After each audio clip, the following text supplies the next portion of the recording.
subcommittee hearing on unidentified anomalous phenomena, or UAPs, will come to order. Welcome, everyone. Without objection, the chair may declare a recess at any time. Additionally, without objection, the following members are waived onto the subcommittee for the purpose of participating in today's hearing: Mr. Burchett of Tennessee, Ms. Luna of Florida, Mr. Getz of Florida, Mr. Burleson of Missouri, Mrs. Ocasio-Cortez of New York, and Mr. Ogles of Tennessee. Without objection, so ordered. For today's subcommittee hearing, both the chair and ranking member will have 10 minutes for opening remarks. We may both be giving some of those minutes to other members of our party. I'm now going to recognize myself for 10 minutes. I'm actually going to try to get out of here in about 4, and then we'll give it to some of my friends over here. Good morning and welcome to the most exciting subcommittee in Congress this week, the Subcommittee on National Security, the Border, and Foreign Affairs, for discussion of unidentified anomalous phenomenon. I'd like to thank the brave military pilots and personnel, such as the witnesses on the panel today, for sharing their stories on how they have engaged UAPs, which has brought attention to this matter. Curiosity and speculation from all walks of life have generated interest in studying what UAPs are and what threats they may pose. I will say that when I was younger in school, I read a book, a 1966 book called Flying Saucers, Serious Business, and for a while, when I was a little bit younger, I thought it was the most important issue out there. The lack of a transparency regarding UAPs, which was one of the themes of that book,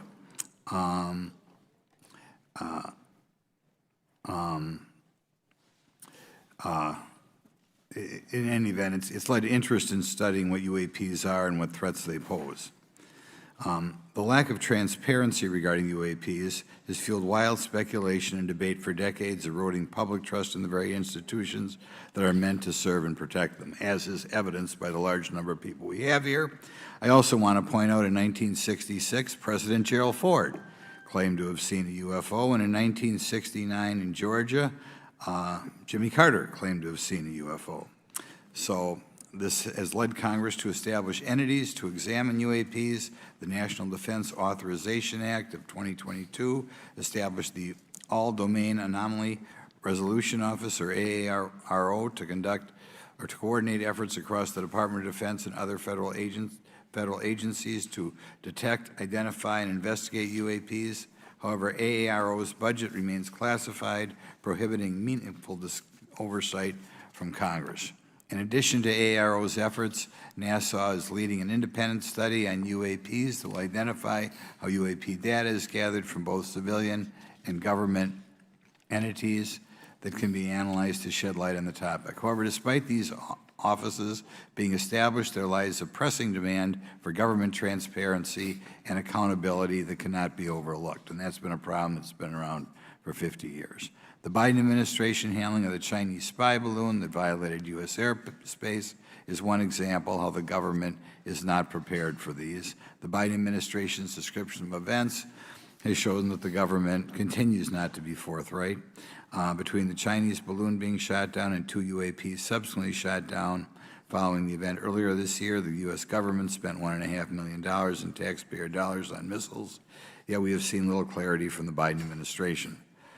We must demand transparency from the Department of Defense, our intelligence community, and our defense industry on the UAP work. We're going to ask some questions about that today. Congress recognizes the subject of UAPs is multifaceted and requires a careful, data-driven approach. Today, we'll see clarity from these witnesses' testimonies, or we'll seek clarity as to what can be done to improve reporting for military and civilians and remain committed to objective inquiry. Congress should work to ensure that knowledge is not driven by fear. Today, we are not just debating the existence of UAPs, we are deliberating on the principles that define our republic, which is a commitment to transparency and accountability. I look forward to hearing from our witnesses today about ways we can improve government efficiency and openness when it comes to UAPs. I thank each of you for your presence here today and for your dedication to safeguarding the interests of the American people. I look forward to your testimony. Now I'm going to turn it over for 2.5 or 3 minutes to Representative Burchett from Tennessee.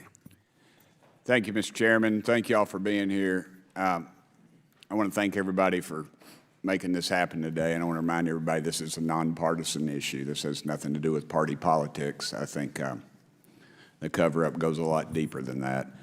I also want to thank my colleagues, Representative Anna Paulina Luna, sitting beside me here, Jared Moskowitz, my friend across the aisle, has an incredible mind, and I'm anxious to hear his questions. My buddy Eric Burleson, and it's not in my notes here, but Matt Gates. If it hadn't been for Matt Gates, myself, him, and Luna would still be down at Eglin Air Force Base trying to get some answers. He's got an incredible legal mind. Also, I know I saw it in the crowd there, George Knapp, my buddy Jeremy Corbell. They're not witnesses, but they've provided some statements on this subject, and I seek unanimous consent to enter those statements into the record, Mr. Chairman. Without objection. Also, would like to enter in, I understand now that this is unclassified and it's public record, but as we all know, that's sometimes difficult for the public to get a hold of. A report, Defense Intelligence Reference Documents, Advanced Space Propulsion Based on Vacuum, Space-Time Metric Engineering, some light reading for some of our members. Without objection. Thank you. Mr. Knapp wrote, since 1969, the position of our military has been that UFOs pose no threat to national security and are not worthy of further study. I'd say that's the biggest understatement of the decade. He also goes on to talk about the dismissive attitude. It's at odds with what was revealed in documents, reports, and internal memos. And Mr. Cabral says, as he writes these words, the UFO is emerging as a major topic of global importance. I can state that as a fact. Out there, I met a fellow who came in here all the way from Denmark to be here for this meeting. So this is huge. This is worldwide. I think we suspect what's going on, but I'd also like to thank the members of Congress who have supported our efforts to make this hearing happen. Some have even confided to me that they've had UFO sightings of their own. Those members, of course, some of them wish to remain anonymous, and I'll keep it that way. But also, finally, I'd like to thank these three brave witnesses here.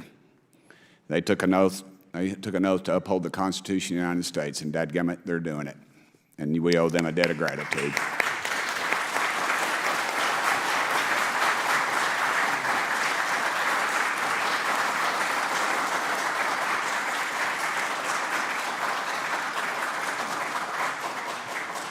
Y'all quit clapping, you're cutting in on my time. Just kidding. These folks, they've got nothing to gain from this, and I think you're going to find out that they've endured quite a few slings and arrows. We need to remember them in our prayers and their families. And I'm thankful to them for their honest testimonies. They have done interviews and appeared in documentaries like Accidental Truth to get their stories out there, and now they are all here to testify under oath for Congress. It's been so difficult to get here today. I've said, in the Baptist church, we'd say that the devil's in our way. And the devil has been in our way through this thing. We've run into roadblocks from members, from the intelligence community, the Pentagon. I proposed legislation to go in the FAA reauthorization that just said if an airline pilot has a sighting, that when he makes that report to the FAA, that it would come to Congress. But I was told that the intelligence community did not like that, and the amendment was not even heard in committee. I think it's time for this country to take back our country. We need to tell the folks at the Pentagon they work for us. Dadgummit, we don't work for them. And that's exactly the point. This is an issue of government transparency. We can't trust a government that does not trust its people. We're not bringing little green men or flying saucers into the hearing. Sorry to disappoint about half y'all. We're just going to get to the facts. We're going to uncover the cover-up, and I hope this is just the beginning of many more hearings and more people coming forward about this. And I yield back the remainder of my time. I think, is it to Representative Luna, Mr. Chairman, or is that? Yeah, we'll call Ms. Luna for her statement. The circumstances surrounding UAPs has captivated the attention of the American people for decades, ingrained in even the minds of our nation's leaders from Jimmy Carter to Barack Obama, Hillary Clinton to Donald Trump, Marco Rubio to Chuck Schumer, John Radcliffe to National Security Council officials. Yet from Roswell, New Mexico to the coast of Jacksonville, Florida, the sightings of UAPs have rarely been explained by the people who have firsthand accounts of these situations. This is largely due to the lack of transparency by our own government and the failure of our elected leaders to make good on their promises to release explanations and footage and mountains of overclassified documents that continue to be hidden from the American people. This isn't just how I feel. In fact, the American people largely believe that the government has actively covered up the truth about UAPs. One poll in particular found that 68% of Americans believe that the government is hiding information about UAPs and not being honest about what we know about them. And from my personal experience, I believe the same thing. Another poll found that nearly half Americans believe that the federal government is doing a very bad or somewhat bad job of dealing with reports of UFO sightings. As Representative Burchett just referenced on the FAA bill that just went through, you can tell that that's exactly happening.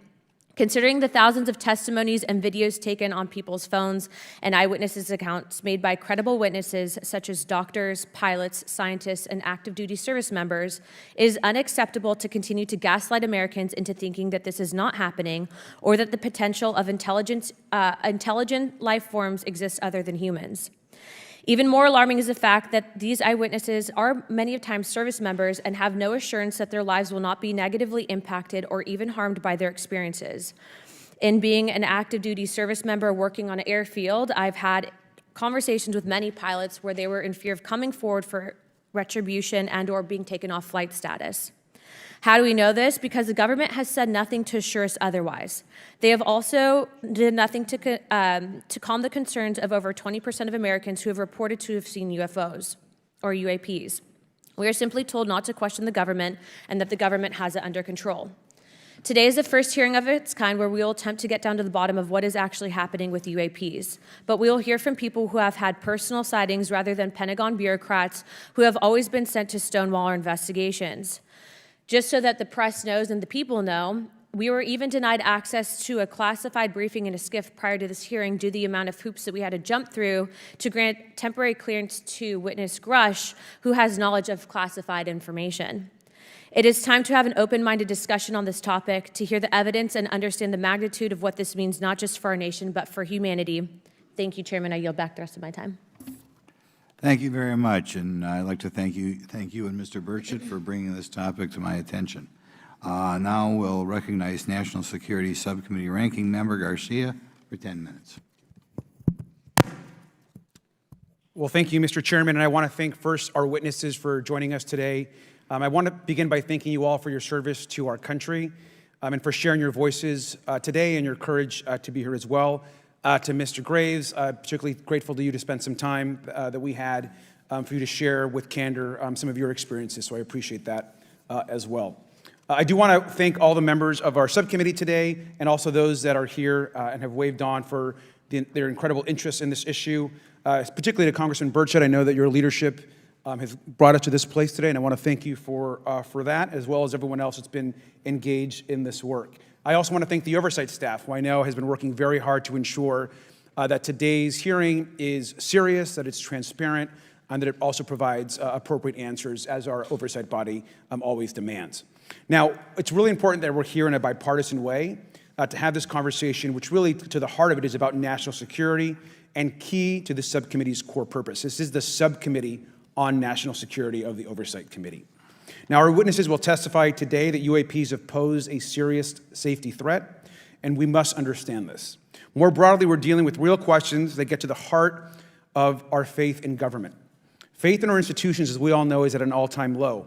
Partisanship and alternative facts make it too easy to doubt narrative or our institutions. But this hearing will offer the public unique perspectives, building on years of reporting by both federal agencies and the independent media.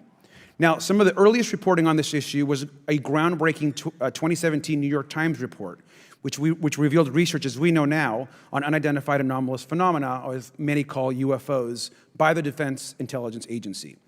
Mr. Graves and Commander Favor's experiences with UAPs have also been documented by the public, not just by the New York Times, but CNN and many other national news outlets.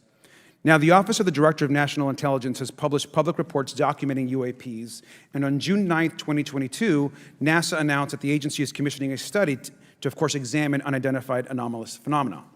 Now, the sheer number of reports, whistleblowers, and stories of unidentified anomalous phenomena should raise real questions and warrant investigation and oversight, and that's why we are here today. Now, pilots have reported encounters for years.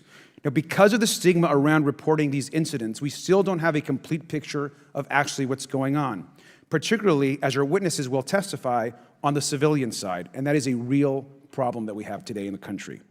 Now, it's very important that we show that Democrats and Republicans in Congress can come together in a bipartisan way to cut through misinformation and to look at the facts in a serious and thoughtful manner. If we are to advance oversight and public disclosure, we must also gain the broad support of the public. We will succeed getting facts out to the public faster if there is a broad public support as part of the process. Now, I understand fully the Department of Defense is hesitant to share information that could also undermine our national security by revealing information on the capabilities of our own aircraft, our sensors, and other sensitive material. At the same time, many people believe that we're withholding information from them, and that is dangerous also. I believe in openness and transparency. That is also the role of Congress, and I want to trust that the American people will be able to weigh the evidence and make up their own minds. Now, we have incidents where sensors, sometimes even multiple types of sensors, detect things that we cannot explain. UAPs, whatever they may be, may pose a serious threat to our military or civilian aircraft, and that must be understood.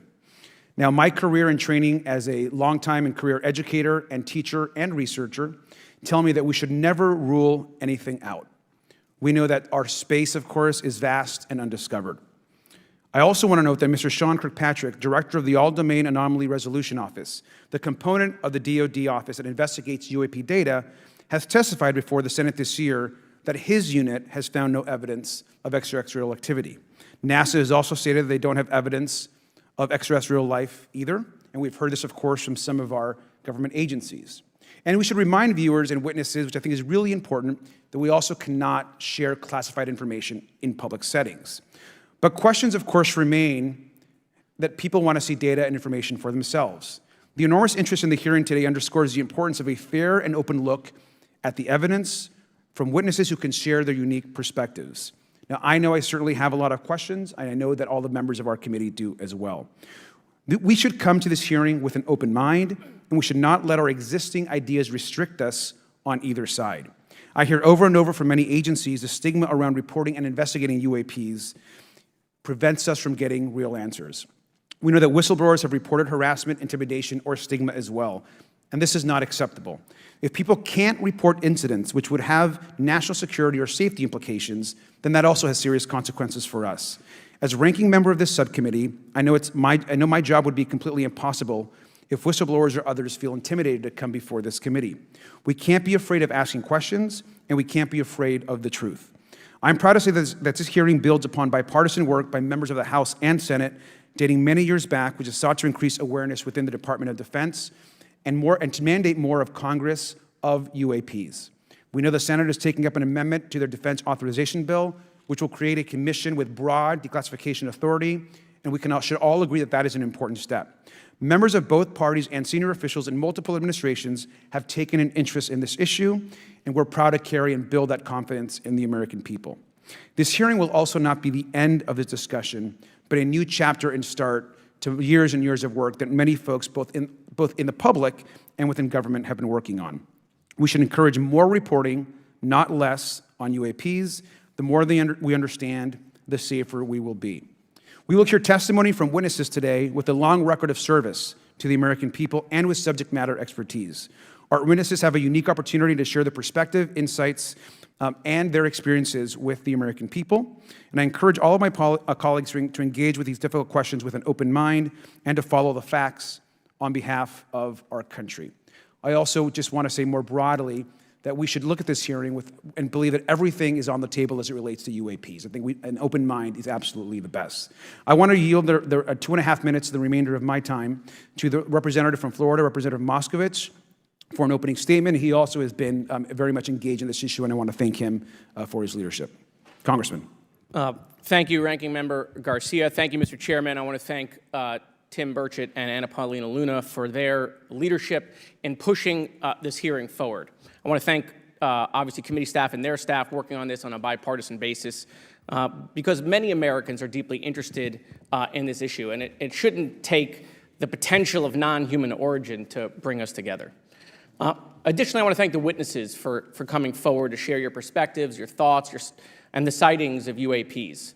Unlike other hearings many times in Congress, you're not here to help a political party, but you're here to share information with the American people. And it's not something that is just going on in this administration. It's something that's spanned many administrations. For decades, many Americans have been fascinated by objects mysterious and unexplained, and it's long past time that they got some answers.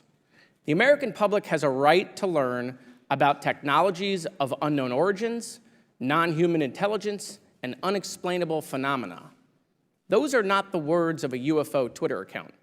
Though that is a direct quote from Majority Leader Chuck Schumer, that the American public has a right to learn about technologies of unknown origins, non-human intelligence, and unexplainable phenomena.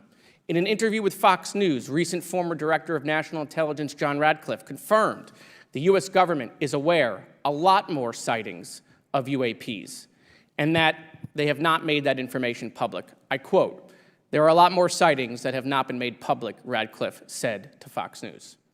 For me, this hearing is about transparency. We unfortunately live in a time in which many people distrust government and our institutions, and overclassification of information away from the American public or even Congress contributes to today's politics.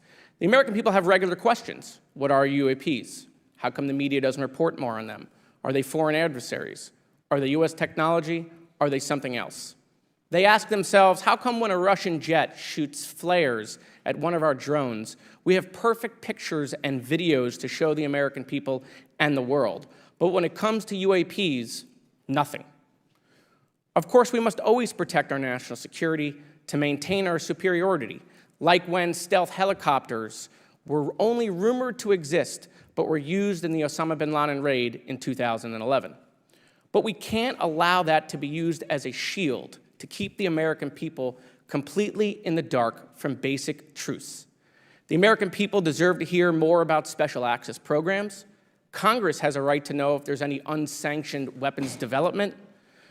Satellite imagery that has not been provided to Congress. Congress created the All-Domain Resolution Office in the NDAA of 2022.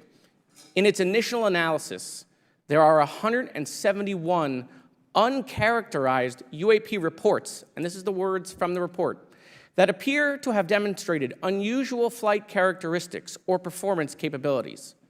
I believe more information is known about the 171 instances. It's time for Congress to reinsert ourselves. I call on our military leaders and intelligence officials to release more information to the American people about UAPs. And to our military leaders, if there's nothing to conceal, let Congress go to Wright-Patterson Air Force Base, the Dugway Proving Ground, or even Groom Lake in Nevada. We should have disclosure today. We should have disclosure tomorrow. The time has come. Thank you, Ranking Member. Thank you, Mr. Moskowitz, and I would yield back now to our chairman. Thank you. Right, now I'd like to introduce our witnesses. Our first witness is Lieutenant Ryan Graves. He's the Executive Director of Americans for Safe Aerospace. Lieutenant Graves is also a former U.S. Navy F-18 pilot with his own UAP experience. The next witness, David Grush, is a former senior intelligence officer with the National Geospatial Intelligence Agency and was a senior technical advisor for UAP issues. And finally, retired Navy Commander David Fravor, squadron leader who worked as a naval aviator for 18 years. Mr. Fravor has his own UAP experience, known as the TikTok event. I look forward to hearing from all three of you today. Pursuant to Committee Rule 9G, the witnesses will please stand and raise their right hands. Do you solemnly swear or affirm that the testimony you are about to give is the truth, the whole truth, and nothing but the truth, so help you God? Let the record show that all the witnesses answered in the affirmative. You may be seated. We appreciate you all being here today and look forward to your testimony. I'll remind the witnesses that we have read your written statements and they will appear in full in the hearing record. Please try to limit your oral statements to 5 minutes. As a reminder, please press the button on the microphone in front of you so that it's on and the members can hear you. When you begin to speak, the light in front of you will turn green. After 4 minutes, it'll turn yellow, and the red light, when that comes on, it tells you your 5 minutes have expired. I'll now recognize Mr. Graves for 5 minutes for your opening statement. Thank you. Chairman Grothman, Ranking Member Garcia, distinguished members of the House Oversight Subcommittee on National Security, Representatives Burchett and Luna. My name is Ryan Fobbs Graves, and I'm a former F-18 pilot with a decade of service in the U.S. Navy, including 2 deployments in Operation Enduring Freedom and Operation Inherent Resolve. I have experienced advanced UAP firsthand, and I'm here to voice the concerns of more than 30 commercial aircrew and military veterans who have confided their similar encounters with me. Today, I would like to highlight 3 critical issues that demand our action. As we convene here, UAP are in our airspace, but they are grossly underreported. These sightings are not rare or isolated, they are routine. Military aircrew and commercial pilots, trained observers whose lives depend on accurate identification, are frequently witnessing these phenomena. The stigma attached to UAP is real and powerful and challenges national security. It silences commercial pilots who fear professional repercussions, discourages witnesses, and is only compounded by recent government claims questioning the credibility of eyewitness testimony. Parts of our government are aware of more about UAP than they let on, but excessive classification practices keep crucial information hidden. Since 2021, all UAP videos are classified as secret or above. This level of secrecy not only impedes our understanding, but fuels speculation and mistrust.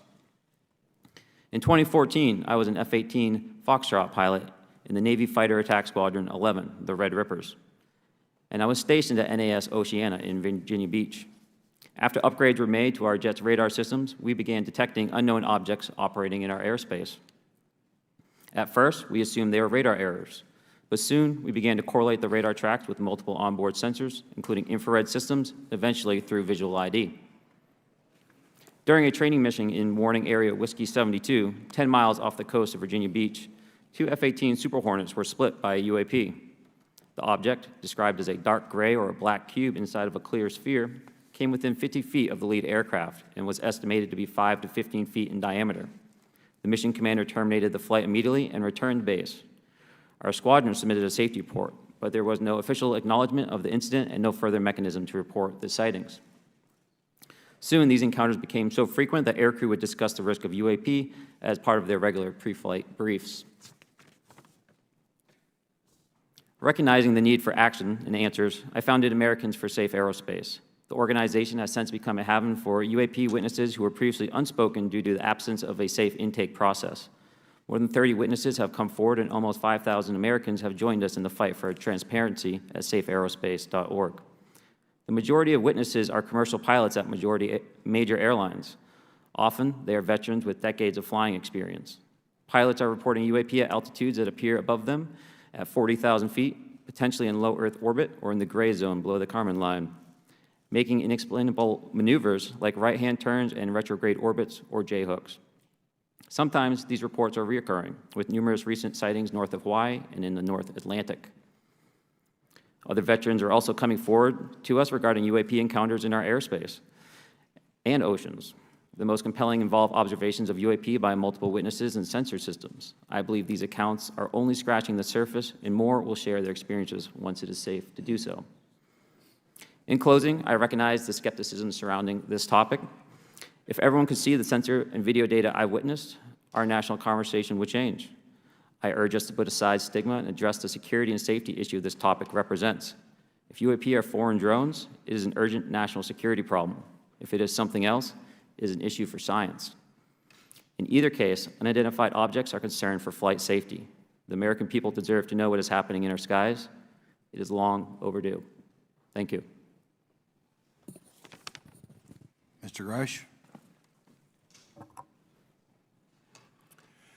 Mr. Chairman, ranking members and congressmen, thank you. I'm happy to be here. This is an important issue, and I'm grateful for your time. My name is David Charles Grush. I was an intelligence officer for 14 years, both in the U.S. Air Force, both active duty, Air National Guard, and Reserve, at the rank of major, and most recently from 2021 to 2023, at the National Geospatial Intelligence Agency, NGA, at the GS-15 civilian level, which is the military equivalent of a full bird colonel. I was my agency's co-lead in unidentified anomalous phenomena and transmedium object analysis, as well as reporting to the UAP task force, UAPTF, and eventually, once it was established, the All Domain Anomaly Resolution Office, AARO. I became a whistleblower through a PPD-19 urgent concern filing in May 2022 with the Intelligence Community Inspector General. Following concerning reports from multiple esteemed and credentialed current and former military and intelligence community individuals that the U.S. government is operating with secrecy above congressional oversight with regards to UAPs. My testimony is based on information I've been given by individuals with a long-standing track record of legitimacy and service to this country, many of whom also have shared compelling evidence in the form of photography, official documentation, and classified oral testimony to myself and my various colleagues. I have taken every step I can to corroborate this evidence over a period of 4 years while I was with the UAP Task Force and do my due diligence on the individual sharing it. This is because of these steps, I believe strongly in the importance of bringing this information before you. I am driven by a commitment of both to truth and transparency, rooted in our inherent duty to uphold the United States Constitution and protect the American people. I'm asking Congress to hold our government to this standard and thoroughly investigate these claims. But as I stand here under oath now, I am speaking to the facts as I've been told them. In the U.S. Air Force, in my National Reconnaissance Office, NRO, reservist capacity, I was a member of the UAP Task Force from 2019 to 2021. I served at the NRO Operations Center on the Director's Briefing staff, which included the coordination of the Presidential Daily Brief and supporting variety of contingency operations, which I was the Reserve Intelligence Division Chief backup. In 2019, the UAP Task Force Director asked me to identify all special access programs and controlled access programs, also known as SAPs and CAPs, we needed to satisfy our congressionally mandated mission, and we were direct report at the time to the DepSecDef. At the time, due to my extensive executive level intelligence support duties, I was cleared to literally all relevant compartments and in a position of extreme trust, both in my military and civilian capacities.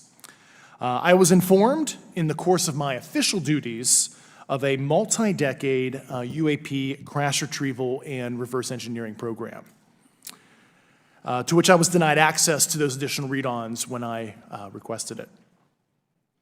I made the decision, based on the data I collected, to report this information to my superiors and multiple inspectors general, and in effect becoming a whistleblower. As you know, I've suffered retaliation for my decision, but I am hopeful that my actions will ultimately lead to a positive outcome of increased transparency. Thank you, and I'm happy to answer your questions. Thank you. Commander Fravor? Thank you. Thank you, Mr. Chairman, Congressmen, Congresswomen.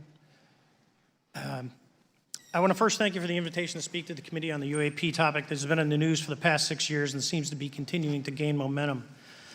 As you know, my name is David Fravor. I'm a retired commander in the United States Navy. In 2004, I was a commanding officer of Strike Fighter Squadron 41, the world-famous Black Aces. We were attached to Carrier Wing 11, stationed on board the USS Nimitz, and had begun a 2-month workup cycle off the coast of California. On this day, we were scheduled for a 2v2 air-to-air training with the USS Princeton as our control. When we launched off Nimitz, my wingman was joining up. We were told that the training was going to be suspended and we were going to proceed with real-world tasking. As we proceeded to the west, the air controller was counting down the range to an object that we were going to, and we were unaware of what we were going to see when we arrived. The controller had told us that these objects had been observed for over 2 weeks, coming down from over 80,000 feet, rapidly descending to 20,000 feet, hanging out for hours, and then going straight back up. For those who don't realize, above 80,000 feet is space. We arrived at the location at approximately 20,000 feet, and the controller called merge plot, which means that our radar blip was now in the same resolution cell as the contact. As we looked around, we noticed that we saw some whitewater off our right side. It's important to note that the weather on this day was as close to perfect as you could ask for off the coast of San Diego. Clear skies, light winds, calm seas, no whitecaps from waves. So the whitewater stood out in a large blue ocean. All 4 of us, because we were in F-18Fs, so we had pilots and Wizzo in the back seat, Looked down a small, saw a white tic-tac object with a longitudinal axis pointing north-south and moving very abruptly over the water like a ping-pong ball. There were no rotors, no rotor wash, or any sign of visible control surfaces like wings. As we started clockwise towards the object, my wizzo and I decided to go down and take a closer look with the other aircraft staying in high cover to observe both us and the tic-tac. We proceeded around the circle about 90 degrees from the start of our descent, and the object suddenly shifted its longitudinal axis, aligned it with my aircraft, and began to climb. We continued down another 270 degrees, nose low, where the tic-tac, or we considered 270 degrees to where, and we went nose low to where the tic-tac would have been.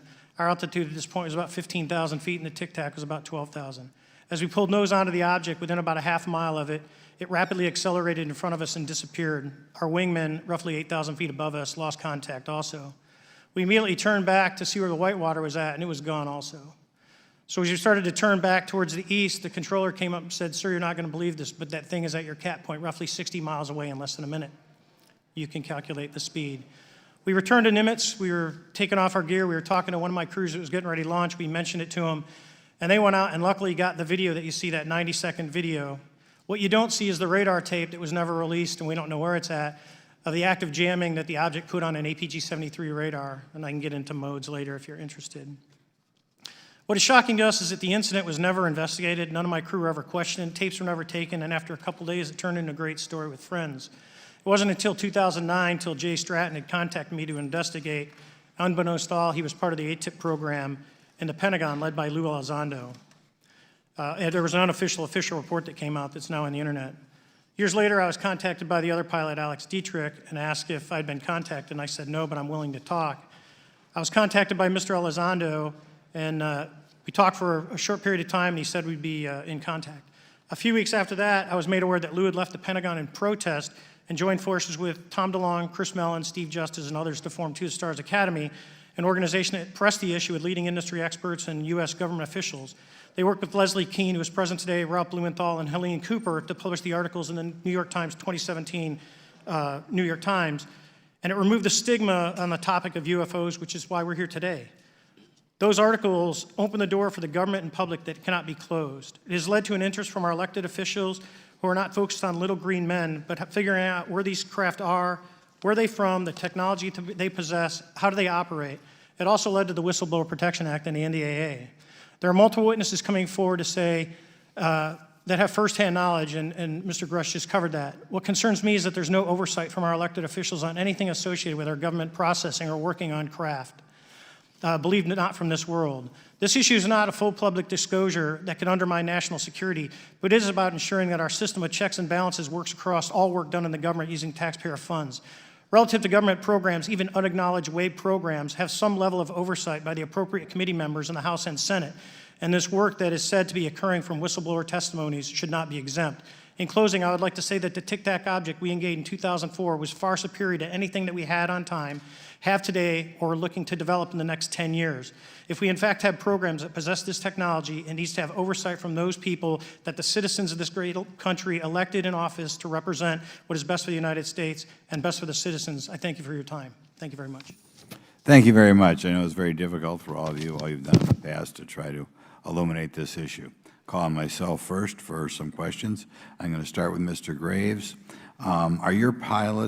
Are pilots that you interact with as part of your organization, do you feel adequately trained and briefed on how to handle encounters with UAPs? No.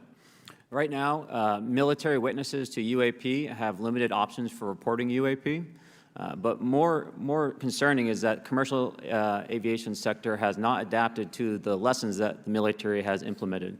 The military and Department of Defense has stated that UAP represent a critical aviation safety risk. We have not seen that same language being used in the commercial markets. They are not acknowledging this risk. Okay. What steps do you think you have to be taken to improve a pilot's UAP reporting, be it military or commercial? Right now, we need a system where pilots can report without fear of losing their jobs. There is a fear that the stigma associated with this topic is going to lead to professional repercussions, either through management or perhaps through their yearly physical check. So having a secure system, reducing the stigma, and making this information available through the public is going to reduce the concerns that aircrew have. Could you just give me a little idea of the degree to which reports in the past are not made public right now? Well, I don't think there has been a proper reporting system to gather those reports and thus not report them. So to answer your question, I think there is a dearth of data due to the fact that the reporting has been limited up to this time. Could you tell me why you believe it's, kind of to play the devil's advocate, a reason why some of this stuff should not be available to the public? There's certainly some national security concerns when we use our advanced sensors and our tactical jets to be able to identify these objects. However, there's no reason that the objects themselves would be classified. I would be curious to see how the security classification guideline actually spells out the different nuances of how this topic is classified from the perspective of UAP, not national security. I'll give you a follow-up on that. Assuming that there are reasons why not all this should be made public, this has been around for a long period of time. Can any of the three of you think of any reason why anything related to UAPs, say 15 years and back, should not be immediately made public? I think one of it is acknowledging a vulnerability, both from a collection and I'll just say a countermeasure perspective. So it's that we haven't cracked for many years. Yeah. Even say 20 years back. Is there any reason why, when you go back that far, things shouldn't be made public? Unless it shows a specific national security vulnerability as it relates to a weakness in a particular defense system. Oh, okay, Mr. Fravor, the TikTok incident that you were engaged occurred in 2004. What kind of reporting took place after that incident? None. We had a standard debrief where the backseaters went down to our carrier intel center and briefed what had happened, and that was it. No one else talked to us, and I was in the top 20 in the battle group. No one came. The captain was aware, the admiral was aware, nothing was done. Did your commanding officers provide any sort of justification? No, because I was the commanding officer of the squadron, so no. Was this incident the only UAP event that you encountered while you were a pilot? Yes, it was. Okay. This is for any one of you. Based off of each of your experiences and observations, do you believe UAPs pose a potential threat to our national security? Yes, and here's why. The technology that we faced was far superior than anything that we had, and you could put that anywhere. If you had one, you captured one, you reverse engineered it, you got it to work, you're talking something that can go into space, go someplace, drop down in a matter of seconds, do whatever it wants, and leave, and there's nothing we can do about it. Nothing. Okay. You two? Well, I would also like to add, from a commercial aviation and military aviation perspective, we deal with uncertainty in our operating space as a matter of our professional actions. Identifying friend from foe is very important to us. And so when we have unidentified targets and we continue to ignore those due to a stigma or a fear of what it could be, that's an opening that our adversaries can take advantage of. What steps should be taken to better understand and respond to UAP encounters in the interest of national security? There needs to be a location where this information is centralized for processing, and there needs to be a two-way communication loop so the operators on the front end have a feedback and can get best practices on how to process information, what to do, and to ensure that their reporting is being listened to. Right now, there is not a lot of back and forth. Mr. Grush, in your complaint to the Intelligence Community Inspector General, you claim that you believe information is being hidden. What kind of information do you think was hidden, and do you think it should remain hidden? Yes, I can speak to that very briefly in an unclassified manner. As you know, the preponderance of my complaint was classified to the intelligence communities. Both material acquisition and exploitation activity, also baselining the UAPs but not sharing it with intelligence professionals that are actually doing step briefs to pilots, that kind of information. Yeah. Okay. Thank you very much. Now we'll go to Mr. Garcia. Thank you. Again, thank you all for your service and for testifying today. Want to just talk about the UAPs as it relates to what we're seeing in the pilots' interaction with UAPs. Particularly, Mr. Graves, one of the concerns that for members of this committee is this idea that pilots, there's no system to actually report UAPs and the stigma around pilots. And so can you just briefly, you mentioned that you're working with 30 pilots right now that have had encounters with UAPs, but you've also, I believe, discussed and know of many more pilots. This is just those that you're currently working with. Is that correct? Can you expand on that? Certainly. I'll break that down in two ways. First, when we were first experiencing these objects off the eastern seaboard in the 2014 to 2015 time period, anyone that had upgraded their radar systems were seeing these objects. So there was a large number of my colleagues that were detecting these objects off the eastern seaboard. They were further correlating that information with their other onboard sensors, and many of them also had their own eye sightings as well of these objects.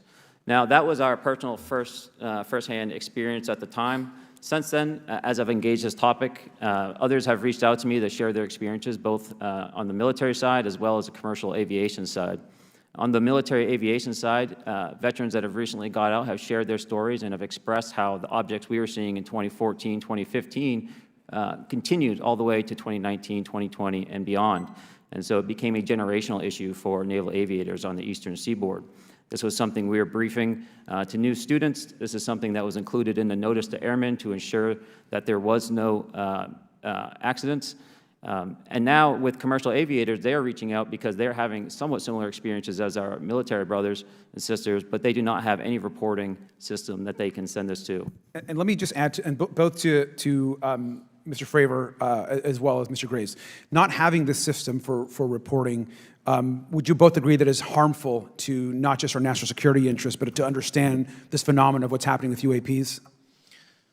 I think it's actually a travesty that we don't have a system to correlate this and actually investigate.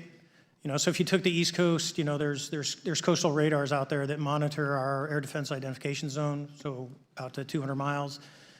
They can track these, you know, so when you see them, they could actually go and pull that data and get maneuvering. And instead of just having the airplanes, there's other data sources out there. And I've talked to other government officials on this. So you need a centrally located repository that these reports go to. So if you just stuck it in DOD, you wouldn't get anything out of the Intelligence Committee because they have a tendency not to talk. But if you had a central location where these reports would come in, not just military, but also commercial aviation, because there's a lot of that going on, especially if you talk to anyone that flies from here to Hawaii, over the Pacific, they see odd lights. So I think you need to develop something that allows you a central point to collect the data in order to investigate. Mr. Graves? I would concur with everything Mr. Fravor said. I'll continue to say that the commercial pilots that have reached out to me through Americans for Safe Aerospace are doing so because they don't feel there's another way for them to report this safety issue. And I think one of the clear outcomes of this hearing already is that there has to be a safe and transparent reporting process for pilots, both on the commercial side and the military side, to be able to report UAPs in a way that's also transparent, but also understands the scope of our national security interests and what may be classified or not. But I think there has to be some sort of system, and so that's something that I hope can be an outcome that this committee can work on. Is there anything else for the two of you briefly beyond this reporting system that you think that we can do as a government to encourage and facilitate more civilian reporting? I think we're doing it right now. Okay, great. I think this hearing is going to show the American people that their government takes this topic seriously. And how about civilians that may not be pilots? What kind of process could be in place for civilians who are not pilots, who may have UAP encounters? Do either of you have any suggestions that could facilitate that? My recommendations would be to make that a sensor-centric operation in order to make it as objective as possible. Okay. Sir, Mr. Fravor? No, I agree with Mr. Graves on that. Okay.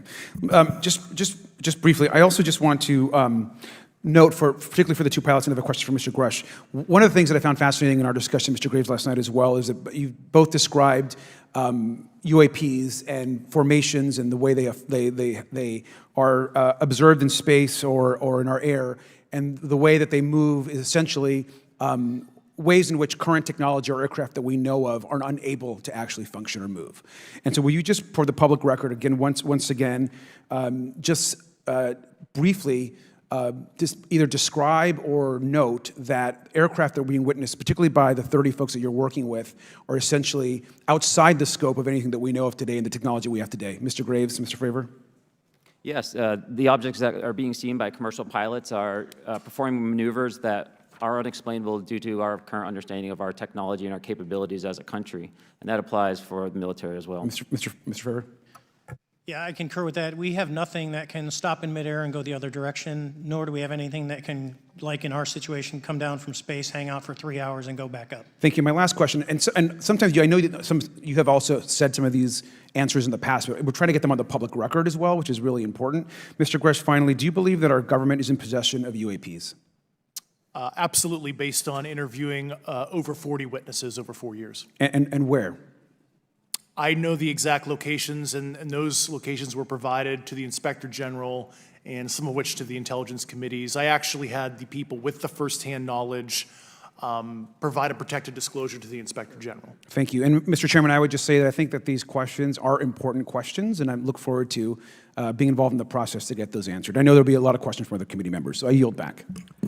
Thank you. We'll go to Mr. Burchett himself. Thank you, Mr. Chairman. Thank you, Mr. Garcia. I would like to have you on my legislation to do just that, on the reporting, and we'll get together on that. Maybe you can be my co-sponsor on that. That'd be really cool. Thank you for those great questions.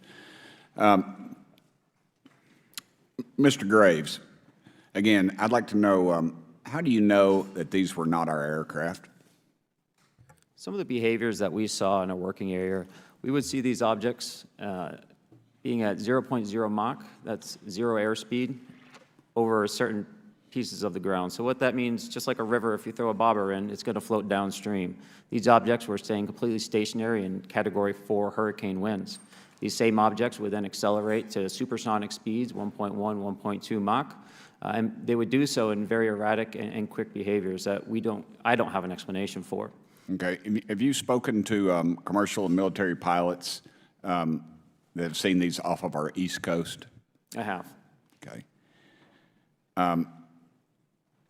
Mr. Favor, I noticed that in the Tic Tac video, it's Tic Tac like the candy, not TikTok like the Chinese Communist app. That's correct. Yes, sir. I just want to make that because my daughter corrected me on that and called me a boomer and said, "Hey, boomer," and I said, "No, baby, it's Tic Tac like the candy. You're going to have to just look it up."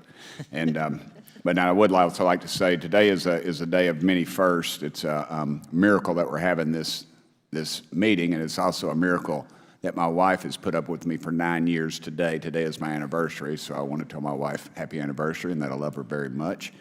As she likes to say, this 9 years have been the best 2 years of her life. So, thank you. Mr. Favor, what astonished you the most about the flight capabilities of these Tic Tac, very briefly? The performance, absolute performance. It was. And you're not aware of any other objects that anybody in the world has, in this world, that has those capabilities?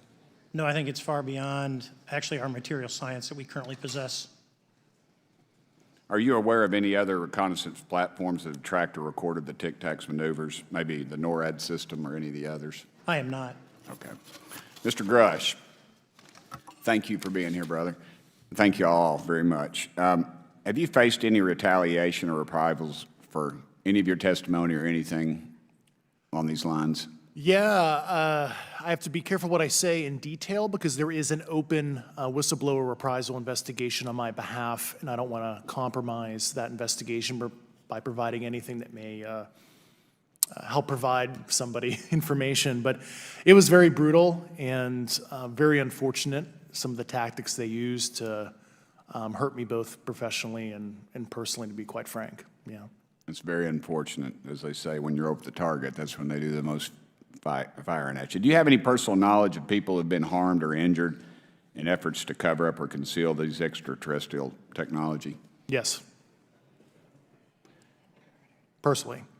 Have anyone been murdered that you would that you know of or have heard of, I guess? I have to be careful asking that question. I directed people with that knowledge to the appropriate authorities. Maybe in a, if we could get in a confidential area, a SCIF, we could talk about that. But unfortunately, we were denied access to the SCIF, and that's very unfortunate in this scenario. Mr. Favor, do you believe that you witnessed an additional object under the water in relation to your encounter? I will say we did not see an object. There was something there to cause the whitewater, and when we turned around, it was gone. So there was something there that obviously moved. Okay, it was not the same object though that you were looking at, correct? No, we actually joked that the Tic Tac was communicating with something when we came back, and because the whitewater disappeared. We were in another instance. We're told about the capabilities of a jamming during viewing of when there were some people chasing some of these objects. Did you experience any of that jamming or interrupting your radar or weapons system? My crew that launched after we landed experienced significant jamming to the APG-73 radar, which was what we had on board, which is a mechanically scanned, very high-end system prior to the APG-79. And yes, it did pretty much everything you could do: range, velocity, aspect, and then it spit the lock, and the targeting pod is passive. That's what we were able to get the video on. I'm about to run out of time, but are you aware of any of our enemies that have that capability? No. Okay, I would also like to note for the record that, like George Knapp, breaking Area 51, he's the reason I knew about that, and the reason I know about the Tic Tacs is Leslie Keene from New York Times article, and I would encourage everybody to read that. Thank you, Mr. Chairman. I yield back to you for no time. Very good. Mr. Raskin? Thank you, Mr. Chairman. Mr. Graves, you reported UAP encounters during training flights, I think, and have since come forward to warn the Pentagon that these encounters may be putting pilots at risk. My first question is, you've identified these as taking place on the East Coast. Is it just on the East Coast where these encounters have been reported? No. Since the events initially occurred, I've learned that the objects have been detected essentially where all operations, Navy operations are being conducted across the world. And that's from the Ultimate Anomaly Resolutions Office reporting. All right, can you describe your experience after you decided to come forward and go public with your experience? Certainly. Like many others, in 2017, I saw the New York Times article come out as well. And for me, it was special because I recognized the voices on the video. I recognized the video itself. I had seen it when it was taken. I seen it when it was debriefed. And so that was kind of shook me because I realized that this problem was still ongoing. And so I reached out to colleagues back on the East Coast and realized that this was still a safety risk that they were dealing with, that they had essentially hit a wall with how they could move forward on this conversation. It was at that point when I decided to try to move the conversation forward myself. Are there common characteristics to the UAPs that have been cited by different pilots, and can you describe what the convergence of descriptions is? Certainly. We were primarily seeing dark gray or black cubes inside of a clear sphere. I'm sorry, dark gray or black cubes? Yes, inside of a clear sphere, where the apex or tips of the cube were touching the inside of that sphere. And that was primarily what was being reported when we were able to gain a visual tally of these objects. And that occurred over almost 8 years. And as far as I know, it's still occurring. I take it that you're arguing what we need is real transparency in a reporting system so we can get some clarity on what's going on out there, because there are many pilots in your situation, but we should have a way of developing a systematic inventory of all of such encounters. Is that right? Yes, and I think we need both transparency and the reporting. We have the reporting, but we need to make sure that information can be promulgated to commercial aviation as well as the rest of the populace. Mr. Grush, what about you? What was your experience after you came forward? Well, it's only been about 2 months or so I guess my experience has been overwhelming support from former colleagues of mine that have privately messaged me, and I do appreciate that. But I do have knowledge of active planned reprisal activity against myself and other colleagues, and it's very, very upsetting to me. Coming from where? Certain senior leadership at previous agencies I was associated with. And that's all I'll say publicly, but I can provide more details in a closed environment. Okay. Well, I hope you understand that there would be bipartisan rejection of any attempt to vilify, demonize, or engage in other reprisals against our witnesses and people who are telling the truth from their perspective. Yeah, there were certain colleagues of mine that were brutally administratively attacked, and it actually makes me very upset as a leader to see that happen to other coworkers and actually superiors of mine over the last 3 years. How do you account for that response? That seems like a bizarre response. I call it administrative terrorism. That's their quiver, their tool in the toolbox to silence people, especially the career government service cares about their career, cares about their clearance, their reputation to climb the ladder. And when you threaten that career path, a lot of people back off. But I'm here to represent those people, so. Mr. Fravor, what about you? What has your experience been since you've come forward with your perspective on this? Actually, I've been treated very well. And the 6 people that were involved, myself included, all of them have or will be retiring from the military as 05s or 06s. And all my friends that are very senior, 3 and 4 stars, I've talked to them. They believe, they understand there's a problem. But no, I was actually treated really well. And what is your general interpretation of these phenomena, or what is your current thinking of trying to make sense of them? Well, I'll say, I'm not like a UFO fanatic. It's not me. But I will tell you that what we saw with 4 sets of eyes over a 5-minute period, still, there's nothing, we have nothing close to it. It was amazing to see. I told my buddy I wanted to fly it, but yeah, it's just an incredible technology. All right, Mr. Chairman, thank you very much. I'll yield back to you. Thanks. On to Ms. Luna. Mr. Grush, in speaking to you yesterday, I just wanted to follow up on Representative Raskin's questions. In the last couple of years, have you had incidences that have caused you to be in fear for your life for addressing these issues? Yes, personally. Okay. Yeah. I just want everyone to note that he's coming forward in fear of his life. To put in perspective, if they were really not scared about this information coming out, why would someone be intimidated like that? To your knowledge, are NHIs working with adversarial foreign governments in either technology exchange programs or back engineering programs? I don't have data on that. I'm not sure. Have you heard or you had people come forward to present that evidence? Not that particular evidence that you just espoused. Okay, on the 19th of April, Dr. Kirkpatrick, head of AARO, had said that he did not find any evidence of UAPs. You also stated that you had, in your interview, that you had briefed him on information that you were uncovering, but that he did not follow up with you.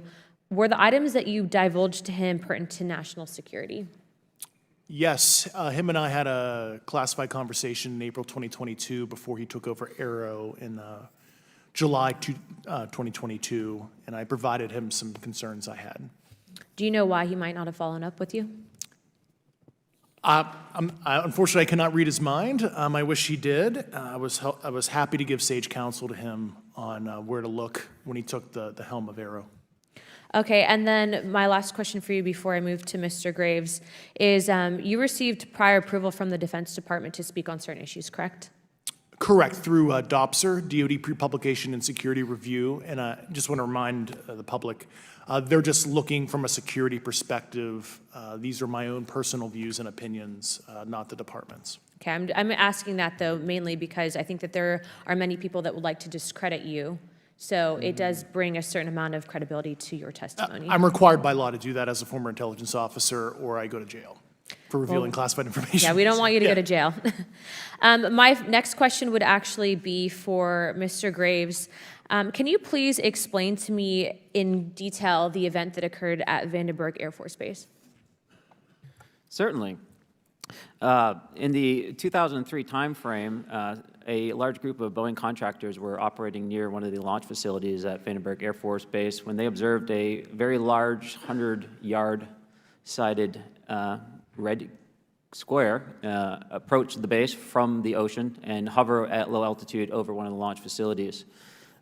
This object remained for about 45 seconds or so before darting off over the mountains. There was a similar event within 24 hours later in the evening. This was a morning event, I believe 8:45 in the morning. Later in the evening, post-sunset, there were reports of other sightings on base, including some aggressive behaviors. These objects were approaching some of the security guards at rapid speeds before darting off. And this is information that was received through one of the witnesses that have approached me at Americans for Safe Aerospace. Was this documented in any official form, whether it was a police blotter? Yes, they had official documentation and records from the event that the witness held over the years. And I'm not going to ask you to do it right now for time reasons, but you would be able to sketch what was witnessed, correct? And have you seen that before on any other equipment and/or during your flight time? I have not seen what they've described. This object was estimated to be almost the size of a football field. and I have not seen anything personally that large. Okay, and then another question on follow-up referencing the gimbal video Go Fast incident. Can you just clarify, because to our understanding, the footage was actually cut off at a certain point, but what happens at the end of that video, just for those Americans specifically that are wanting to know about the rest of that footage? Certainly. There was some uncertainty or instability with the object. It seemed to rock a bit, and that's the last I had seen of the video. Much of the data that I would recommend be analyzed would consist of radar data that would provide precise kinematics on the object, as well as the fleet of objects that were operating nearby.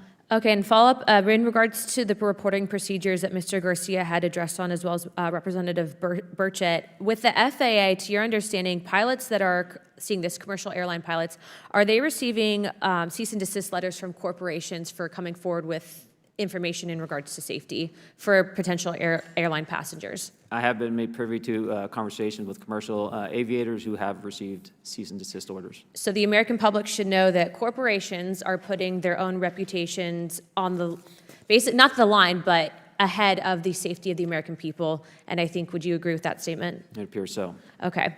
And I guess this would be my last, I'm out of time. I yield. I'll be back. Good. Mr. Moskowitz. Thank you, Mr. Chairman. Gentlemen, let's talk about the laws of physics for a second. Mr. Graves and Commander Favor, I heard you talk about speed. When those objects broke the sound barrier, did they make a sonic boom? I was in a jet. You can't hear anything. It's kind of loud in there. Yeah, you're not able to actually personally tell within the vehicle. I will say the objects that we were seeing, they were spherical, and they were observed up to Mach 2, which is a very non-aerodynamic shape. What about G-forces? Let's talk about G-forces of those vehicles. Could a human survive those G-forces with known technology today? No. No, not for the acceleration rates that we observed. Okay. What about what they look like? How close did you get? Did you see a seam or a rivet or a section? And what I mean is, obviously, the jets you're flying have all those things. Did these objects have those? Do you want to go, Ryan? I didn't have the detail to be able to tell that. So we got within a half mile of Tic Tac, which people say that's pretty far, but in airplanes, that's actually relatively close. No, it was perfectly white, smooth, no windows, although when we did take the original FLIR video that is out there, when you put it on a big screen, it actually had two little objects that came out of the bottom of it. But other than that, no windows, no seams, no nothing. Mr. Grush, as a result of your previous government work, have you met with people with direct knowledge or have direct knowledge yourself of non-human origin craft? Yes, I personally interviewed those individuals. Mr. Grush, as a result of your previous government work, have you met with people with direct knowledge or have direct knowledge yourself about ATs, advanced technologies that the U.S. government has? Based on conventional advanced tech, I was briefed to the preponderance of the Defense Department's both space and aerospace compartmented programs, yeah. Do you have knowledge or do you have reason to believe that there are programs in the advanced tech space that are unsanctioned? Yes, I do. Okay. Yeah. And when you say that they're above congressional oversight, what do you mean? Complicated question. So there's, some, I would call it abuse here. So congressional oversight of conventional special access programs, so I'll use Title 10, so DOD as an example, right? So 10 U.S. Code Section 119 discusses congressional oversight of SAPs, discusses the DepSecDef's ability to waive congressional reporting. However, the Gang of Eight is at least supposed to be notified if a waived or waive-bigoted unacknowledged SAP is created, and that's public law. Well, so that how does, I don't want to cut you off, but Yeah. how does a program like that get funded? I will give you generalities. I can get very specific in a closed session, but misappropriation of funds and Does that mean self-fund. that there is money in the budget that is said to go to a program, but it doesn't, and it goes to something else? Yes, I have specific knowledge of that. Yep. Do you think U.S. corporations are overcharging for certain tech they're selling to the U.S. government, and that additional money is going to programs? Correct, through something called IRAD. Okay. Satellite imagery. Let's talk about satellite imagery. We have satellites all over the place, some that we're aware of and many that we're not aware of, right? We're taking pictures of everything at every point and second. Mr. Grush, are you aware, do you have direct knowledge, or have you talked to people with direct knowledge that there are satellite imagery of these events? That was one of my primary tasks at NGA, since we process, exploit, and disseminate that kind of information. I've seen multiple cases, some of which, to my understanding, and of course, I left NGA in April, so that's my information cutoff date. But I personally reviewed both what we call overhead collection and from other strategic and tactical platforms that I could not even explain prosaically. And I have a degree in physics, by the way, as well. And I am aware that you guys have not seen these reports, unfortunately, and I don't know why. Do you have direct knowledge, or you had spoken to people with direct knowledge that this imagery applies to crash sites, crash imagery? I can't discuss that in an open session. Okay. Do you have any information that the U.S. government is involved in a disinformation campaign to deny the existence of certain UAPs? I can't go beyond what I've already stated publicly in my News Nation interview because it touches other sensitivities. Okay. I'll yield the balance of my time back. Thank you, Mr. Chairman.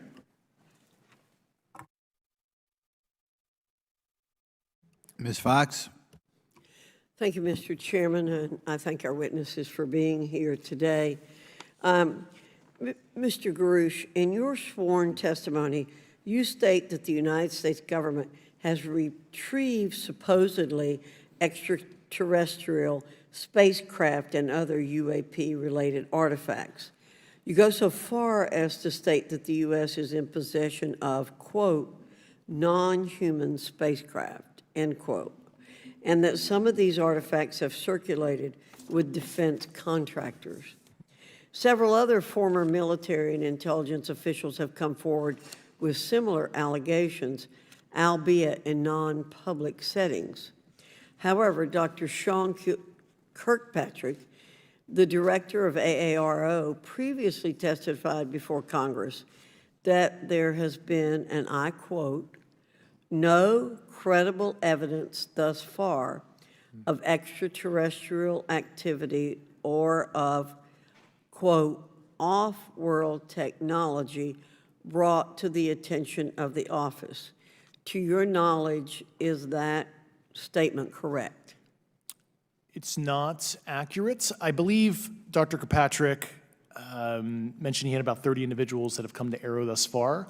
A few of those individuals have also come to AARO that I also interviewed, Okay. and I know what they provided Dr. Kirkpatrick and their team. Okay. I was able to evaluate Okay, that information. I need to go on.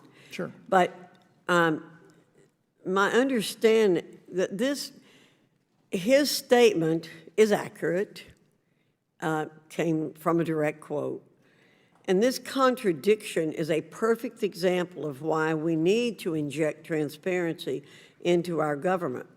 And for another example, look no further than the pitiful response to the Chinese spy balloon debacle earlier this year.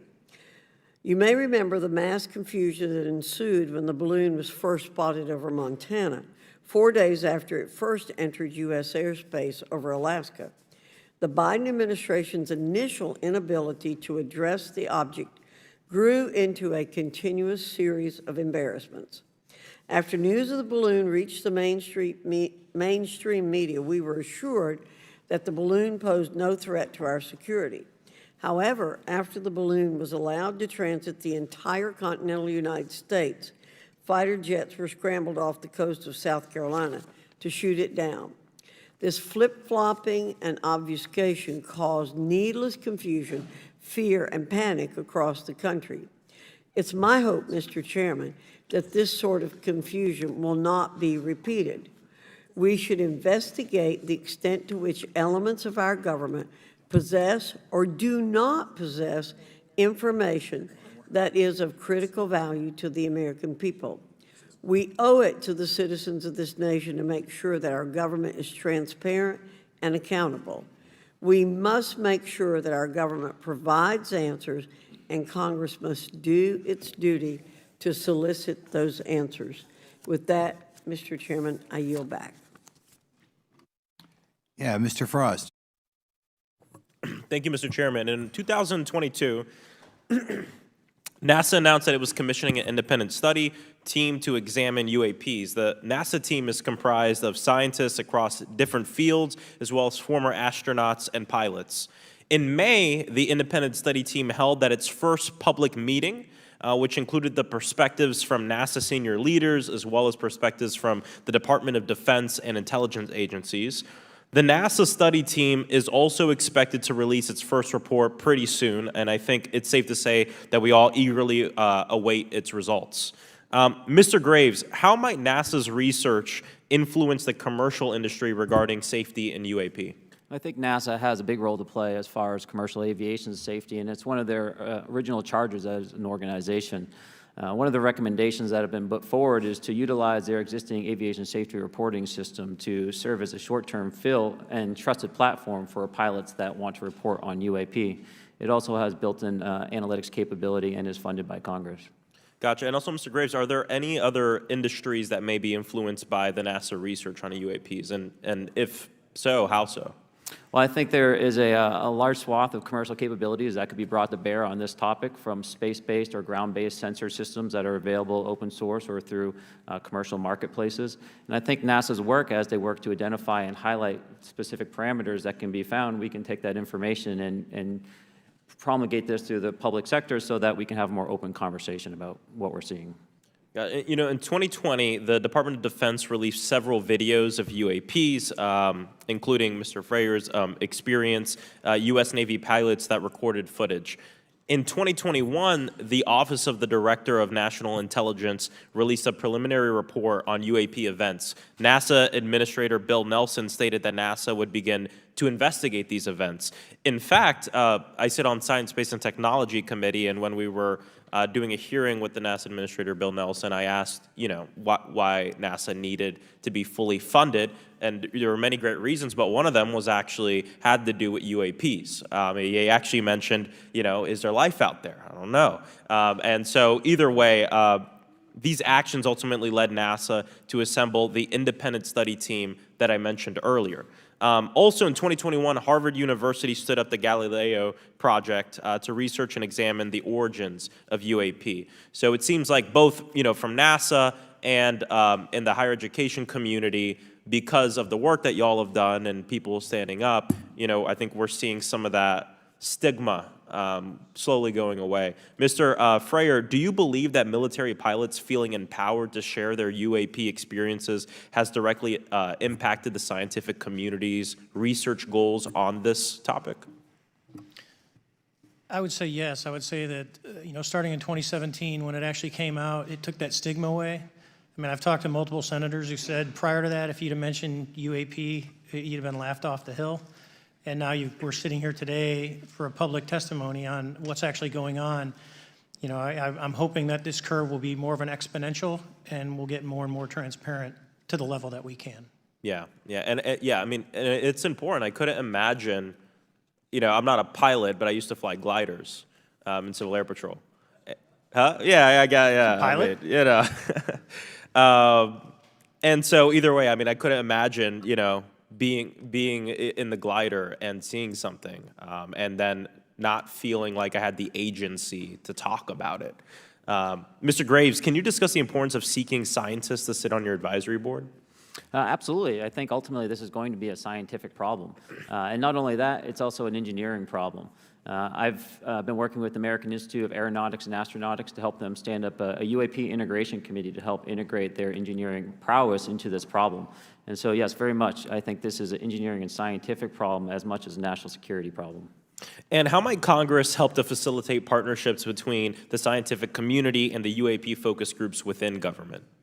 Well, I think one of the things they can do is to have these types of hearings to communicate to the public that this is a topic of interest. I think that there is a pseudo-market, if you will, of interested capabilities and talent that want to approach this topic, and we're seeing that start to grow now. So I think continued conversation, reduction of stigma is going to allow that to flourish and allow answers to help generate themselves. 100%. Well, thank you all for being here, and thank you for your work. I think it's important that we keep our top scientific minds focused on this issue and look for ways to increase collaboration. Thank you so much. I yield back. Mr. Comer. Thank you, Mr. Chairman. Let me say I want to thank you for having this hearing, and I want to thank Mr. Burchett and Ms. Luna for leading this hearing. And with that, I yield my 5 minutes to Mr. Burchett. Thank you, Mr. Chairman. I'm going to direct this, I believe, to Mr. Grush, but if any of you all feel like you need to jump in, just jump right in. We're good. Has the U.S. government become aware of actual evidence of extraterrestrial, otherwise unexplained forms of intelligence? And if so, when do you think this first occurred? I like to use the term non-human. I don't like to denote origin. Keeps the aperture open, both scientifically. Certainly, like I've discussed publicly previously, 1930s. Okay. Can you give me the names and titles of the people with direct firsthand knowledge and access to some of this crash retrieval, some of these crash retrieval programs, and maybe which facilities, military bases that the recovered material would be in? And I know a lot of Congress have talked about we're going to go to Area 51, and and there's nothing there anymore anyway. It's just and we move like a glacier. And as soon as we announce it, I'm sure the moving vans would pull up. But please. I can't discuss that publicly, but I did provide that information both to the Intel committees and the Inspector General. And we could get that in the SCIF if we were allowed to get in a SCIF with you. Would that be probably what you would think? Sure, if you had the appropriate accesses, yeah. What special access programs cover this information, and how is it possible that they have evaded oversight for so long? I do know the names. Once again, I can't discuss that publicly and how they've evaded oversight. In a closed setting, I can tell you the specific tradecraft used. All right. When do you think those programs began, and who authorized them? I do know a lot of that information, but that's something I can't discuss publicly because of sensitive. All right. If any of y'all want to jump in on any of this, you're more than welcome to. What level of security clearance is required to fully access these programs? Well, anybody who has... and I say that because myself, Representative Gates and Representative Luna were basically turned away at one point at Eglin. So please go right ahead. Certainly difference between member access and, say, somebody like me, but anybody who has a TSSCI clearance and meets the eligibility criteria, the access adjudicative authority should be able to grant you access. Mr. Burchett, if you'll yield, so just to put a fine point on that, there's nothing that you're aware of that's above special access program classification. It's a misnomer that there's anything actually above top secret. Executive Order 13526 delineates the classification levels. Right, but I draw a point on that because we can have access to those programs, and so the notion that we're not being given that access sort of defies our typical muscle memory here in Congress. Thank you, Mr. Burchett. I'll yield back to you. Thank you, Mr. Gates. Along those lines, Title 10, you may not know this or not, but Title 10 and Title 50 authorization, they seem to say they're inefficient. So who gets to decide this, in your opinion, in the past? It's a group of career senior executive officials. Okay, are they government officials? Both in and out. Do what? Both in and out of government, and that's about as far as I can go there. Yeah. All right, well, that leads to my next question. Which private corporations are directly involved in this program? How much taxpayer money has been invested in these programs, to your knowledge? I mean, we know we audit the Pentagon every year, and I've been here 5 years, and they failed the dadgum thing every year. They lose over $1 billion a year, we think, and I was told the Department of Defense maybe 60% of their assets are unaccounted for, whatever the heck that means. In the public sector, you go to jail for that kind of crap. So tell me. Yeah, I know when I'm $1 off of my DTS travel voucher, I get hammered, but it seems like it doesn't work the other way, If you right? sell over if you sell over $600 worth of stuff on eBay now, you get a call from the IRS. So please, what corporations? Yeah, I don't know the specific metrics towards the end of your question. The specific corporations I did provide to the committees in specific divisions, and I spent 11 and a half hours with both Intel committees. So. Okay, has there been an active U.S. government disinformation campaign to deny the existence of unidentified aerial phenomena? And if so, why? I can't go beyond what I've already espoused publicly about that.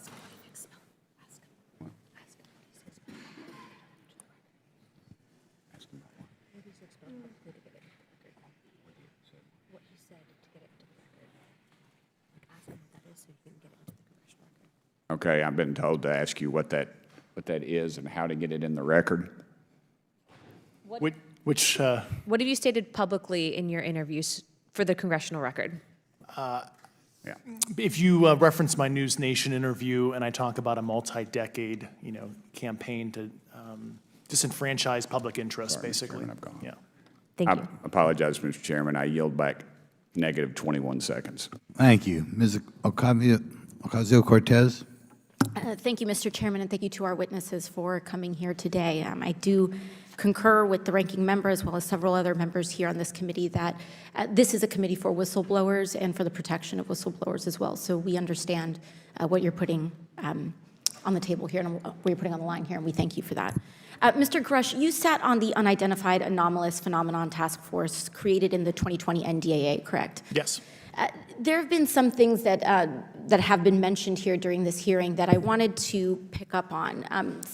Mr. Graves, you mentioned specifically during the answers to one of your questions, you named Boeing contractors being engaged in an incident regarding this red cube about a football field wide. I was wondering if you could speak a little bit about the interaction, or Mr. Grush, either of you, the interactions between defense contractor companies and any UAP-related programs or activities. So I'll just say that the information about the contractor himself were provided by a witness, and I have no particular detail in that relationship. Mr. Grush. The kind of general unclassed wave tops, certainly the contractors, are the metal benders, so to speak. They're the ones actually doing specific performance on government contracts. Are they required to issue any disclosure regarding UAP sightings, or do they engage in any reporting around this? In terms of the contractors, Yes. not that I'm aware of. They do not. Okay. Now, when it comes to notification that you had mentioned about IRAD programs, we have seen defense contractors abuse their contracts before through this committee. I have seen it personally, and I have also seen the notification requirements to Congress abused. I am wondering, one of the loopholes that we see in the law is that there is, at least from my vantage point, is that depending on what we're seeing, is that there are no actual definitions or requirements for notification. What methods of notification did you observe? Like when they say they notified Congress, how did they do that? Do you have insight into that? For certain IRAD activities, I can only think of ones conventional in nature. Sometimes they flow through certain, I'll just say, SAP programs that have cognizant authority over the Air Force or something, and those are congressionally reported compartments, but IRAD is literally internal to the contractor, so as long as it's money, either profits, private investment, et cetera, they can do whatever they want. To put a finer point on it, when there is a requirement for any agency or company to notify Congress, do they contact the chairman of a committee? Do they get them on the phone specifically? Is this through an email to hypothetically a dead email box? A lot of it comes through what they call the PPR, Periodic Program Review Process, if it's a SAP or Controlled Access Program Equity, and then those go to the specific committees, whether it be the SAS, CASC, HISI. Thank you. I apologize, my time is limited. Mr. Graves, one of your main concerns is that the FAA currently does not have an official process to receive reports of UAP from pilots or others, correct? Correct. And in your experience, what data should the AERO program prioritize for potential collection? We have, location, date, time, but are there other specific characteristics that should be included in these reports? Certainly. I think that there's two categories that would be important. One would be kinematics and understanding the specifics of how the vehicle or objects are moving. And the second would be a more zoomed out approach of being able to look at origin and destination before the incident, as well as getting a better contextual understanding of how these objects are interacting with each other. Thank you. Now, because I only have a minute left, I apologize, we only have 5 minutes today, but for the record, if you were me, where would you look? Titles, programs, departments, regions, if you could just name anything. And I put that as an open question to the three of you. I'd be happy to give you that in a closed environment. I can tell you specifically. Thank you. Commander Fravor? And I would say, and I've told people that you have to know where to look. They're not going to divulge it to you because of the classification levels. But if you know where to look and who to talk to, which is exactly what Mr. Grush can point you, then you have them. Okay. Mr. Graves? I was an operator, so I was depending on folks like Mr. Grosh to do that homework. Okay. Thank you very much. I yield back to the chair. Mr. Biggs? Thanks, Mr. Chairman. I thank the witnesses for being here today. I'm over here. Thank you so much for being here. I want to get into specifics here, and the reason I'm going to go this way is because you've talked a bit about what I would call misdirection by official U.S. government with regard to UAPs, right? And so I'm going to get to that in a second. But last week, White House NSC spokesman John Kirby stated that UAPs are having an impact on our training ranges and need to be treated as a legitimate issue. Do you concur with the statements? That's for each of you. Yes. Yes. Yes. Okay.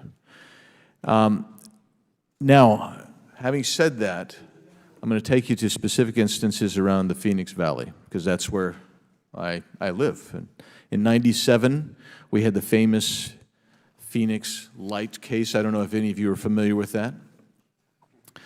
There were two things that went along with that, and the explanation was military training range off Luke and the Barry Goldwater Range. Do you know anything different other than the official explanation of those lights? Only what's in the public vernacular about it. That was outside the scope of my duties. And if we wanted to, just my question along with my colleague from New York, Ms. Ocasio-Cortez, if we wanted to find out more about that, where would we go to find the files, and who would we address? And are you going to tell me we need to go to a SCIF so you can tell us in a SCIF?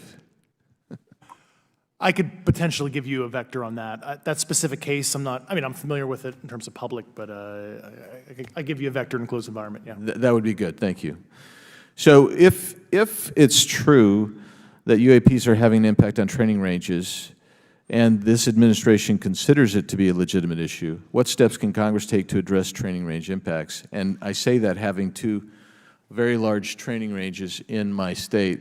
And so we'll start with Mr. Graves and going down the panel. Some of the initial procedures have been implemented, such as within the United States Navy, that have a range failure report that gathers information from pilots. I understand that a service-wide reporting mechanism is still pending. However, that would be a great next step, not only for gathering information, but for showing the troops that it is an acceptable topic and reducing the stigma. Okay, please, all of you continue. Yeah, as a recipient of a lot of those training range reports, sometimes we only get contextual kind of oral reporting. It'd be nice if they attached all sensor data and there's a system in place that can handle multiple classifications of data. And that's an issue with the F-35, right? That jet was never built to be an ISR platform. And it's a pain in the, we'll just say, butt to get that data off. So, yeah. Great. Thank you.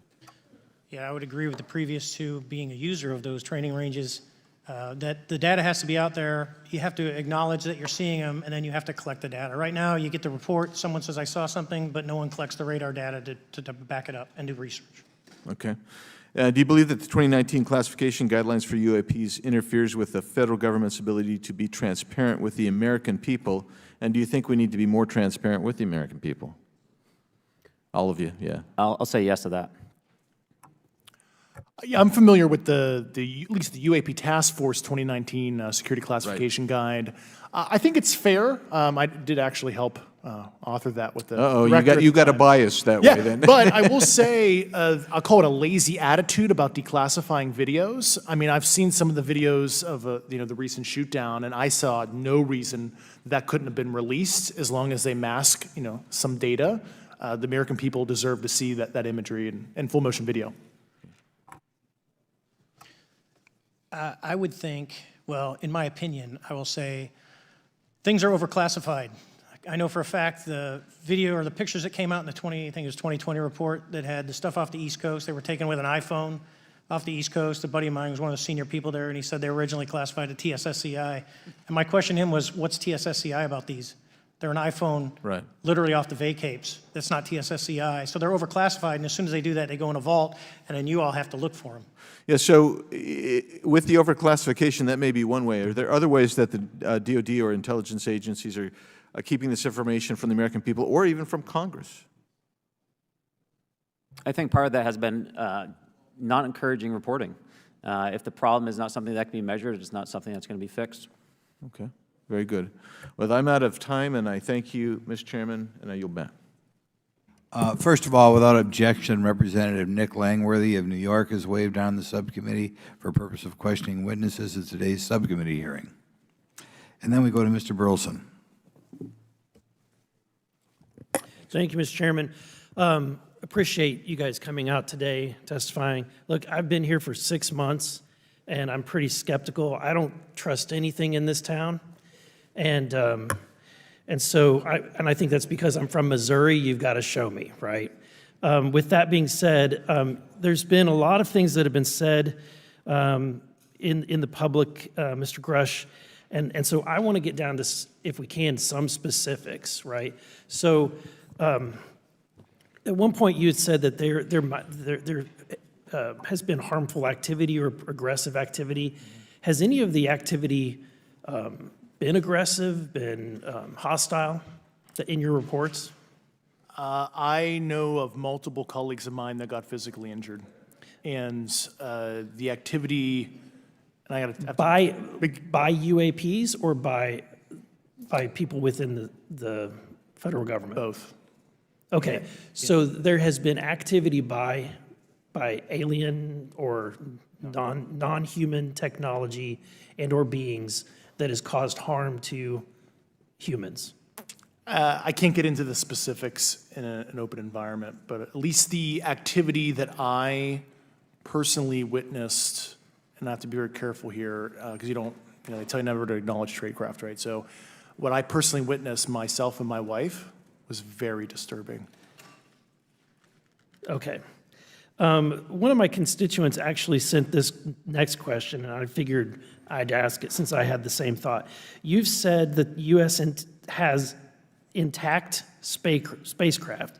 You said that the government has alien bodies or alien species. Have you seen the spacecraft? I have to be careful to describe what I've seen firsthand and not in this environment, but I could answer that question behind closed doors. Yeah. And have you seen any of the bodies? That's something I've not witnessed myself. Okay, and so with that being said, and the other statement that has been made that was intriguing to me it's intriguing because my view has been that we are billions of light years away from any other system. And the concept that an alien species that's technologically advanced enough to travel billions of light years gets here and somehow is incompetent enough to not survive Earth or crashes is something that I find a little bit far-fetched. And with that being said, you have mentioned that there's interdimensional potential. Could you expound on that? Yeah, to answer your first question, and I'm here as a fact witness and expert, but I will give you a theoretical framework, at least to work off, to kind of espouse crashes, regardless of your level of sentience, right? Planes crash, cars crash, n number of sorties, however high, a small percentage are going to end in mission failure, if you will, as we say in the Air Force. And then in terms of multidimensionality, that kind of thing, the framework that I'm familiar with, for example, is something called the holographic principle. It derives itself from general relativity and quantum mechanics, and that is, if you want to imagine a 3D object such as yourself casting a shadow onto a 2D surface, that's the holographic principle. So you can be projected, quasi-projected from higher dimensional space to lower dimensional. It's a scientific trope that you can actually cross, literally, as far as I understand, but there's probably guys with PhDs that we could probably argue about that. But you have not seen any documentation that that's what's occurring? Only a theoretical framework discussion, yes. Okay. Okay. Occam's razor is that these aircraft, have they been identified that they are being produced by by domestic, military and contractors? Is there any evidence that that's what's being recovered? Not to my knowledge, plus the recoveries predate a lot of our advanced programs that I previously am witting of, so. Would it be safe to say that there could be a scenario today where you have an aircraft that crashes and because it's been involved in one program from one federal agency, and but the agency that retrieves it is not aware of that program, and to them it appears alien in origin? I mean, that's a hypothetical situation. I'm not aware of any historical situation that would match that you described, so. You're not aware, it has not happened that you're aware of? That I'm aware of. Thank you, Mr. Chairman. I yield back.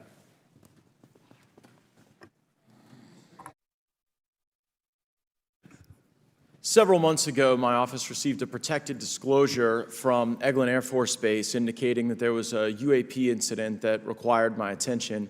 I sought a briefing regarding that episode and brought with me Congressman Burchett and Congresswoman Luna. We asked to see any of the evidence that had been taken by flight crew in this endeavor and to observe any radar signature as well as to meet with the flight crew. We were not afforded access to all of the flight crew. And initially, we were not afforded access to images and to radar. Thereafter, we had a bit of a discussion about how authorities flow in the United States of America, and we did see the image. And we did meet with one member of the flight crew who took the image. The image was of something that I am not able to attach to any human capability, either from the United States or from any of our adversaries. And I'm somewhat informed on the matter, having served on the Armed Services Committee for 7 years, having served on the committee that oversees DARPA and advanced technologies for several years. When we spoke with the flight crew, and when he showed us the photo that he'd taken, I asked why the video wasn't engaged, why we didn't have a FLIR system that worked. Here's what he said. They were out on a test mission that day over the Gulf of Mexico. And when you're on a test mission, you're supposed to have clear airspace. Not supposed to be anything that shows up. And they saw a sequence of 4 craft in a clear diamond formation for which there is a radar sequence that I alone have observed in the United States Congress. One of the pilots goes to check out that diamond formation and sees a large floating, what I can only describe as an orb. Again, like I said, not of any human capability that I'm aware of. And when he approached, he said that his radar went down, he said that his FLIR system malfunctioned, and that he had to manually take this image from one of the lenses, and it was not automated in collection, as you would typically see in a test mission. So I guess I'll start with Commander Fravor. How should we think about the fact that this craft that was approached by our pilot had the capability of disarming a number of the sensor and collection systems on that craft? Well, I think this goes to that national security side, and you can go back through history of things showing up at certain areas and disabling our capabilities, which is disheartening. And for us, I mean, like I said, it completely disabled the radar on the aircraft when it tried to do it, and the only way we could see it is passively, which is how he got that image. So I think that's a concern on what are these doing, not only how do they operate, but their capabilities inside to do things like this.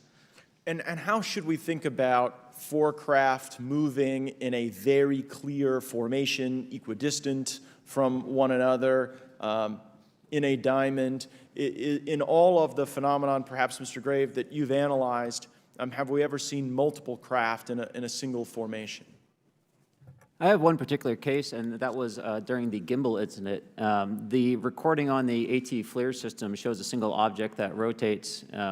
You hear the pilots refer to a fleet of objects that is not visible on the FLIR system, and that was something that I witnessed during the debrief as part of the radar data on the situational awareness page. I would like to add, however, Congressman, there's a small bit of anger, I would say I would feel that those pilots are still facing that difficulty in reporting this topic, and they don't have the tools to be able to mitigate this issue. It just goes to show how serious this is and why this is such an important issue for our pilots and for our nation. It was stated explicitly to me by these test pilots that if you have a UAP experience, the best thing you can do for your career is forget it and not tell anyone. Because any type of reporting, either above the surface or below the surface, does have a perceived consequence to these people, and that is a culture we must change if we want to get to the truth. Mr. Chairman, I would observe that perhaps as we move forward from this hearing, there are some obvious next steps.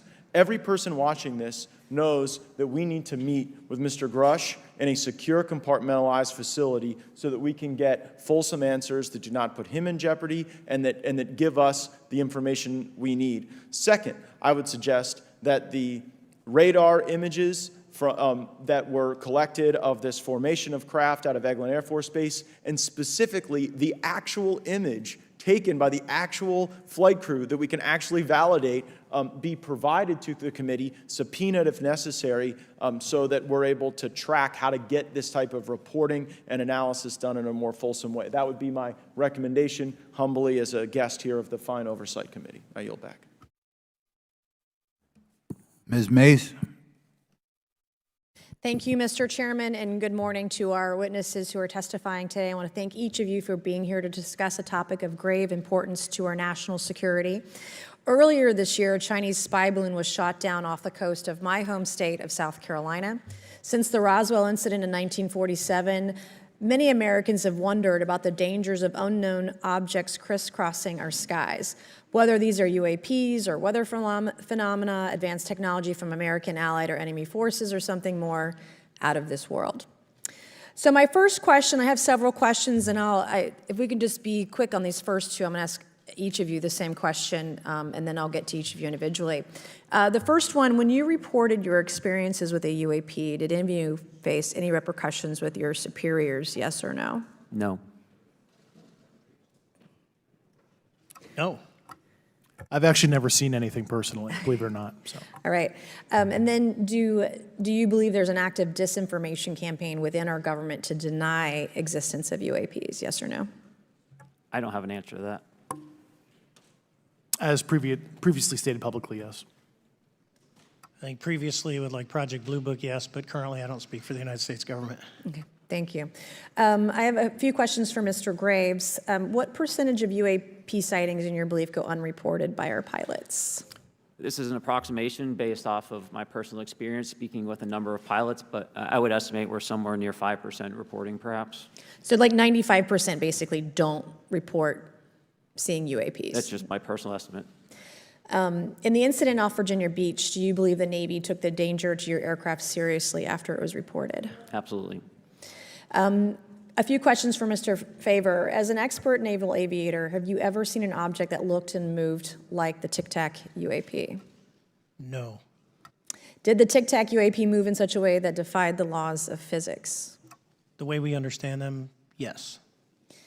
Many dismiss UAP reports as classified weapons testing by our own government, but in your experience as a pilot, does our government typically test advanced weapon systems right next to multi-million-dollar jets without informing our pilots? No, we have test ranges for that. It took over 15 years for your encounter with the Tic Tac to be declassified. Do you feel there was a good reason to prevent lawmakers from having access to this footage? No, I just think it was ignored when it happened, and it just sat somewhere in a file, never got reported. In a drawer. It happens a lot up here. Shocker. Mr. Grush, a couple of questions for you too, sir, this morning. What percentage of UAPs do you feel are adequately investigated by the U.S. government, of the 5% that are reported? I can only speak for my personal leadership over at NGA. I tried to look at every report that came through that I could triage. So. Do you believe that officials at the highest levels of our national security apparatus have unlawfully withheld information from Congress and subverted our oversight authority? There are certain elected leaders that had more information that I'm not sure what they've shared with certain Gang of Eight members or et cetera, but certainly I would not be surprised. Okay. You've stated that the government is in possession of potentially non-human spacecraft.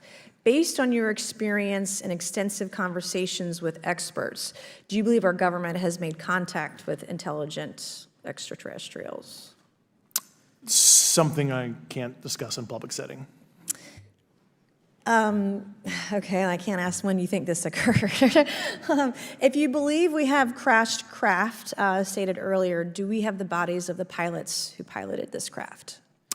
As I've stated publicly already in my News Nation interview, biologics came with some of these recoveries, yeah. Were they, I guess, human or non-human biologics? Non-human, and that was the assessment of people with direct knowledge on the program I talked to that are currently still on the program. And was this documentary evidence, this video, photos, eyewitness? Like, how would that be determined?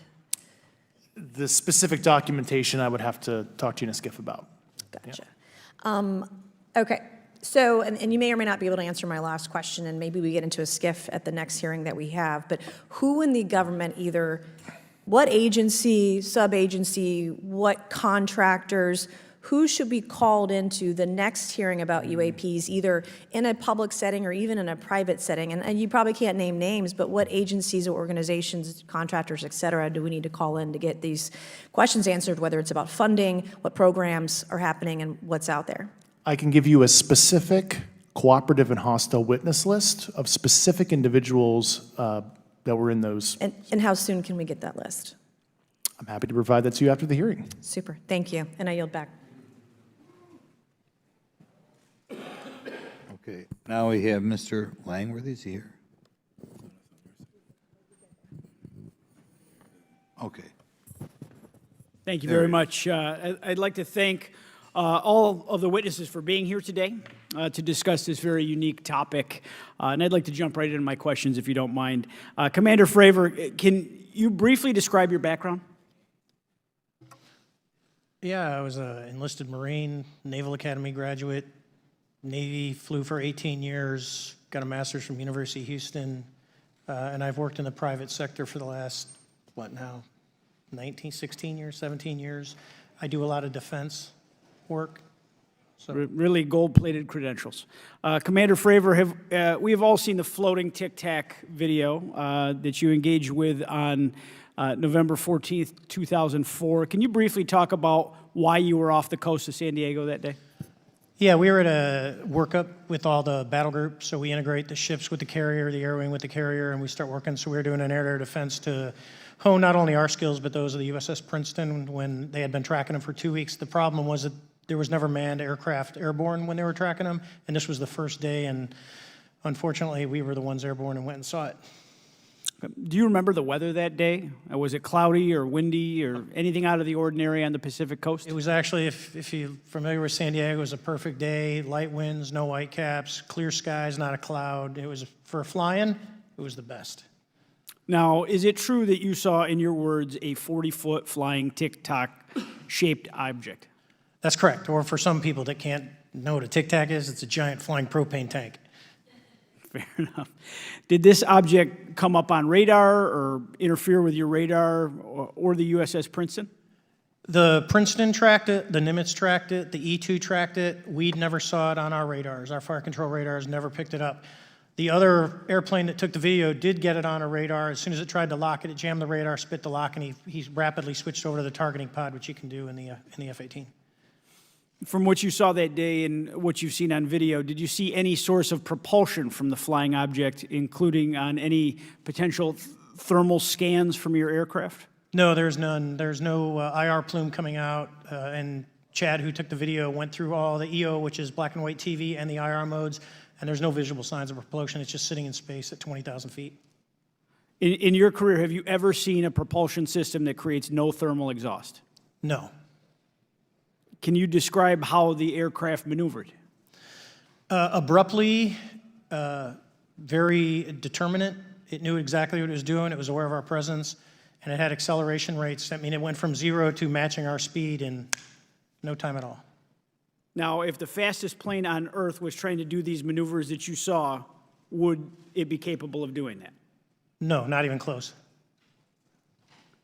And just to confirm, this object had no wings, correct? No wings. Now, was the aircraft that you were flying, was it armed? No, never felt threatened at all. If the aircraft was armed, do you believe that your aircraft or any aircraft in possession of the United States could have shot the Tic Tac down? I'd say no, just on the performance, it would just left in a split second. It looks like that we have a problem here that needs further investigation. Yes. In your belief, is this flying Tic Tac, I mean, is it capable of being the product of any other nation on the earth? No, like I said earlier, I think it defies current material science and the ability to develop that much propulsion. And I know there's been some physicists have done calculations, which is beyond anything that we have. Well, either the United States has an adversary here in this world that we don't know, or we really have some serious investigations to do. I really appreciate you being here. Is there anything else about the November 14th, 2004 incident that you think is important for this committee to know that you haven't been asked here today?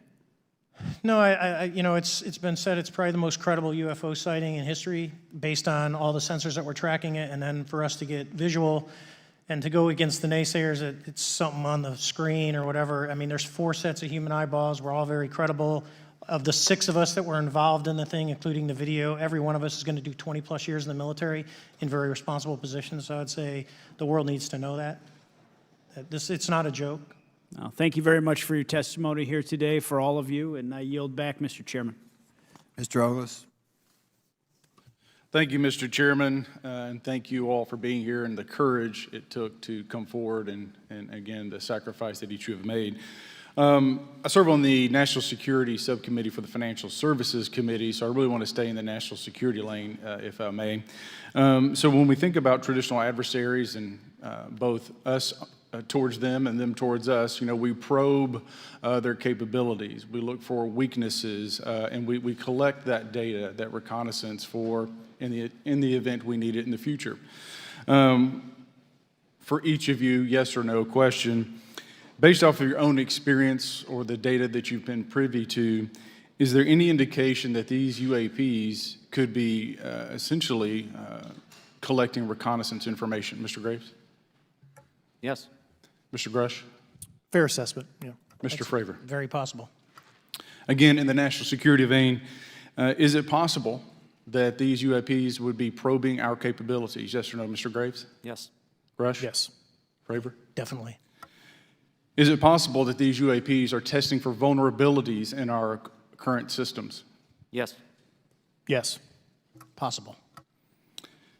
Do you feel, based off of your experience and the information that you've been privy to, that these UAPs provide an existential threat to the national security of the United States? Mr. Graves? Potentially. Yes, sir, potentially. Same answer, potentially. Yeah, I'd say Fravor. definitely, potentially. Mr. Graves and Fravor, in the event that your encounters had become hostile, would you have had the capability to defend yourself, your crew, your aircraft? Absolutely not. Sir? No. Is based off of the information that you've been privy to, is there any indication that these UAPs are interested in our nuclear technology and capabilities? Yes.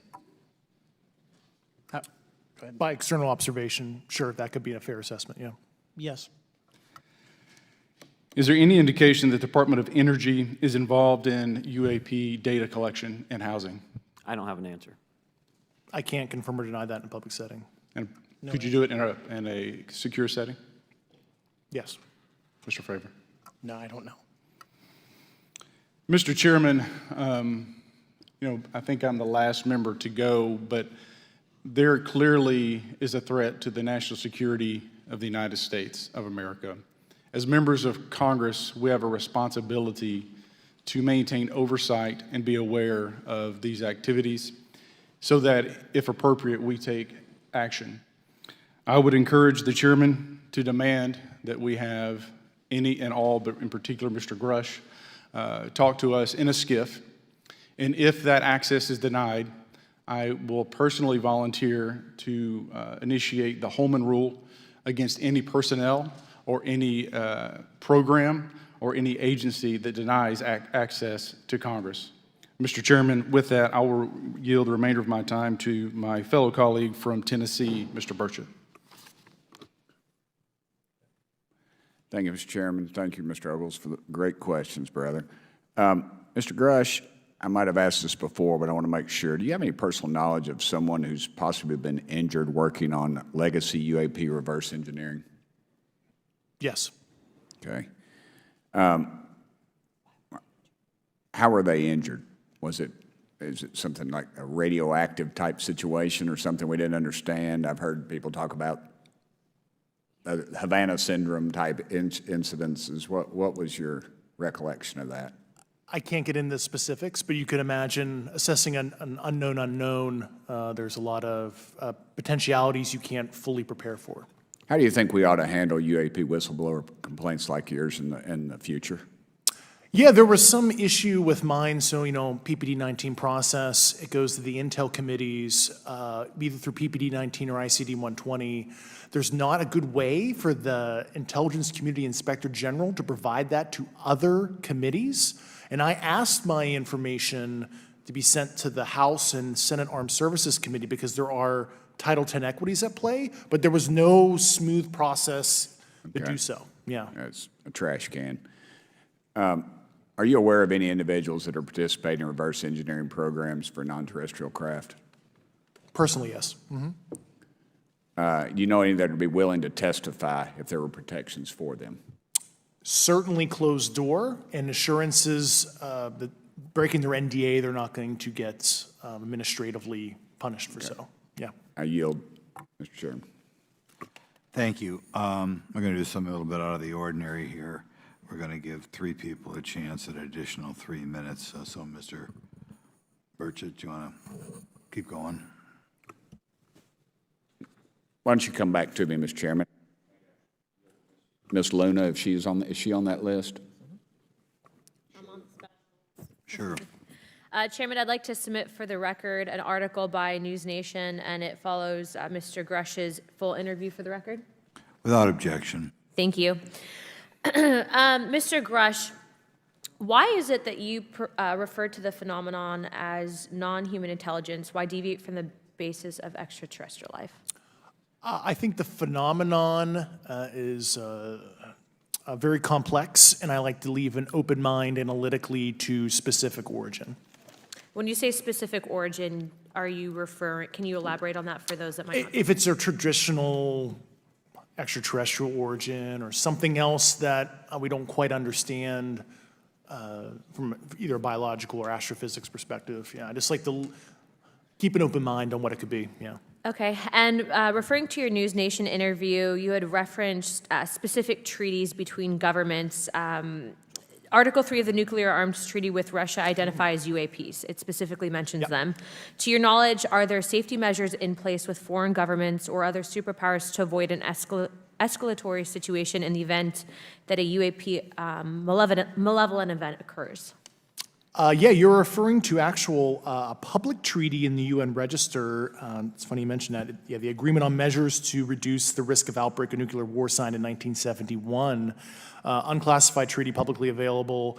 And if you cite the George Washington University National Security Archives, you will find the declassified in 2013 specific provisions in the specific red line flash message traffic with the specific codes pursuant to Article 3 and Article, also Situation 2, which is in the previously classified NSA archive.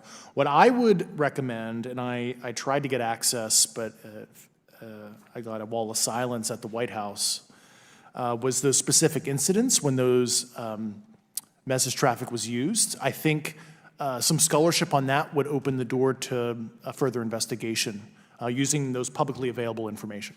Thank you. And then my last question with 51 seconds remaining. You mentioned white-collar crimes potentially being taking place in regards to a cover-up. Can you please elaborate?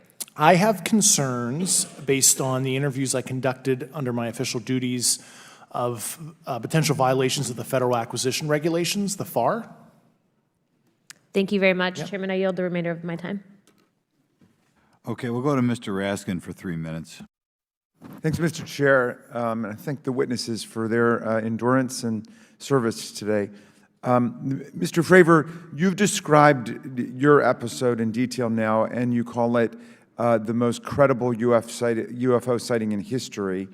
But I wonder, was this the first time that you encountered a UFO or a UAP in 2004? Yes. And what was your general attitude or perspective on the UFO discussion before that happened?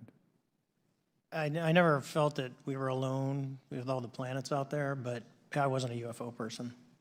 I wasn't watching History Channel and MUFON and all that. And have you had experiences or encounters since that happened? No.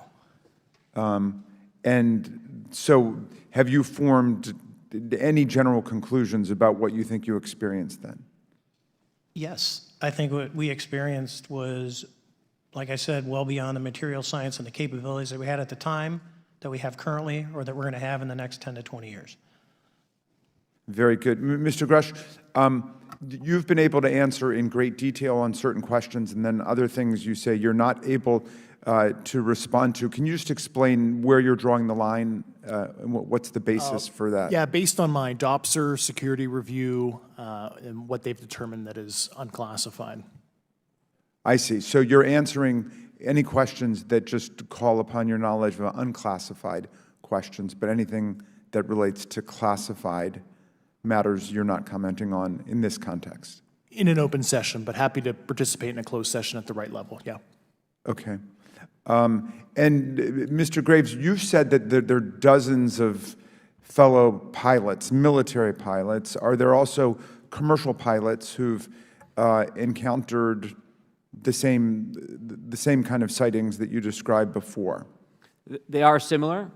Commercial pilots have less range and less sensors to be able to reach out and look for objects over wide swaths of airspace. And so pilots are seeing them, commercial pilots are seeing them, and they're typically closer, and the range of what they're seeing is pretty large. What is the most vivid, concrete sighting with the naked eye of the objects that you described before, the cube-like objects? Certainly. I think the most vivid sighting of that would have been near midair that we had at the entrance to our working area. One of these objects was completely stationary at the exact entrance to our working areas, not only geographically, but also at altitude. So it was right where all the jets are going, essentially, on the eastern seaboard. The two aircraft flew within about 50 feet of the object, and that was a very close visual sighting. And you were in one of the aircraft? I was not. I was there when the pilot landed. He canceled the mission after, and I was there. He was in the ready room with all his gear on, with his mouth open, and I asked him what the problem was, and he said he almost hit one of those darn things. He said he was 50 feet away from it? Yes, sir. And his description of the object was consistent with the description you gave us before? A dark gray or a black cube inside of a clear sphere. Inside of a clear sphere? Yes. And with no self-evident propulsion system? No wings, no IR energy coming off of the vehicle, nothing tethering it to the ground. And that was primarily what we were experiencing out there. I'm over time. Thank you very much for your service, and I yield back to Mr. Chairman. Very good. Mr. Burchett? Thank you, Mr. Chairman. This is for all three of y'all, starting with Mr. Graves. Why did you come forward on this issue? I came forward because I felt that my colleagues did not have a way to mitigate this safety threat, and I wanted to help them. I was trained as an aviation safety officer by the Navy, and this it just felt right. I felt like I had to help the folks that were still flying and dealing with this. Mr. Grush? Purely a sense of duty. I first swore an oath when I was a cadet 18 years ago, and I still uphold that even out of the uniform. Commander? I was pestered by a friend, and I asked why, and he said, "You're the one person that they can't discredit, and you'll add credibility to the New York Times article." And so after about 6 times, I said, "Okay." Honest. Yeah. This town isn't made, unfortunately, by people like y'all. We thank y'all. And I do want to also thank the people in the audience and the people that are watching this that can't be, people all over the world that have kept this issue alive. You've endured criticism and derogatory remarks, and we're trying to get to the bottom of it. And so God bless y'all. Thank y'all so much. We really appreciate you guys and gals.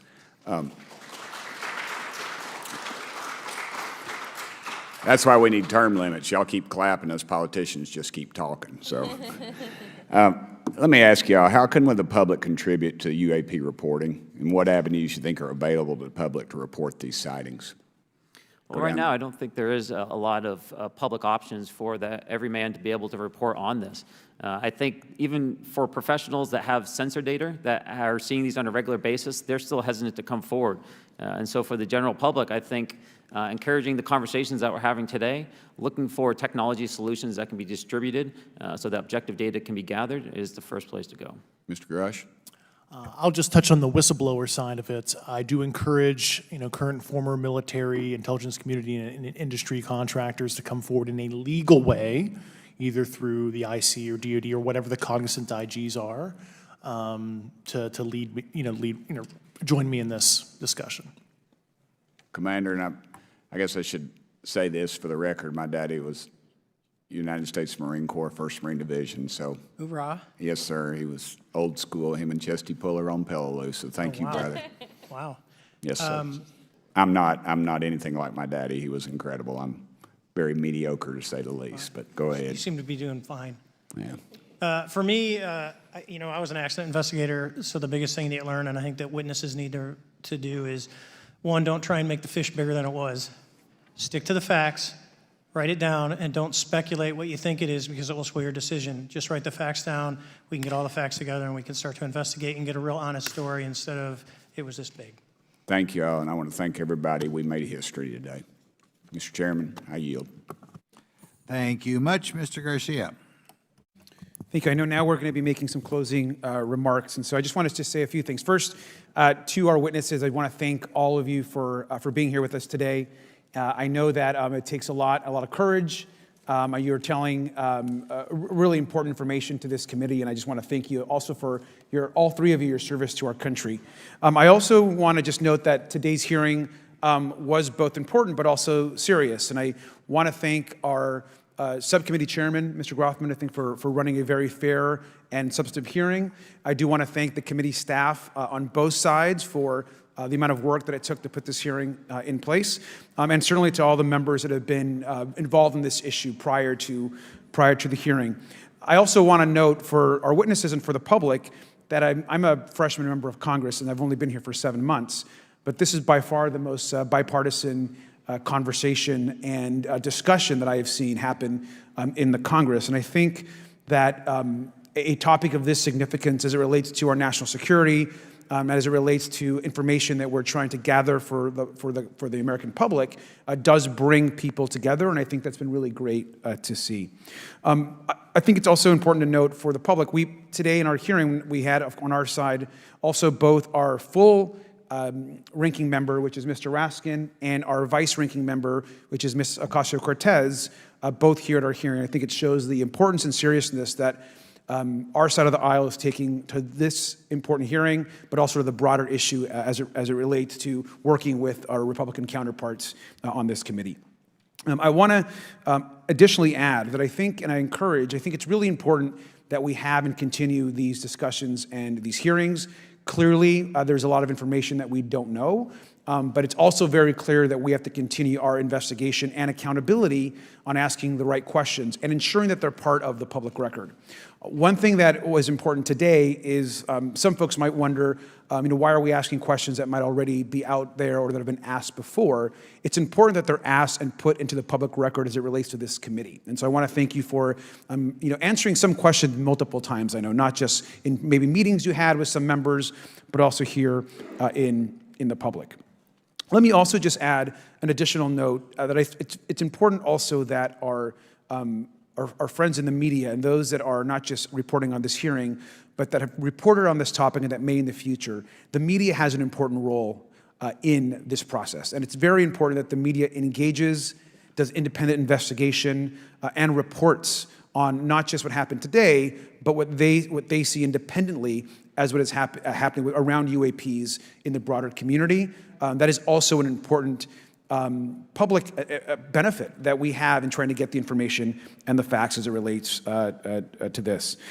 Let me also just say finally that as a teacher and an educator and a longtime teacher and researcher, that I also really believe in following facts, in doing your homework, and in making sure that you follow science as we try to get as most information as possible. And so I want to thank you all for agreeing to do that today.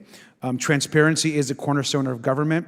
We live in a vast galaxy, a lot of unanswered questions, and thank you all for being here today. Mr. Chairman. Thank you. I'd like to one more time thank Mr. Burchett and Ms. Luna for bringing this to our attention. It's a topic that has interested me since I was in school. It was a very illuminating hearing. Obviously, I think several of us are going to look forward to getting some answers in a more confidential setting. I assume some legislation will come out of this. Sure. I apologize, Mr. Chairman. I need to compliment the folks in my office that did a lot of the work on this. Rachel and Noah sitting behind me here. They're very quiet and humble, but if without them, this thing would not have come off like it did, so I apologize. Thank you. I think we're going to want to look into what we can do to make more of this information public. I think there's certainly a time period after which it should always be made public, and people have been concerned about these issues, like I said, since I was in high school.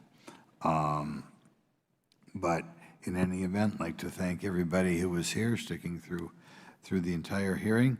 Without objection, the members will have 5 legislative days to submit materials and to submit additional written questions for the witnesses, which will be forwarded to the witnesses for their response. If there's no further business, without objection, the subcommittee stands adjourned.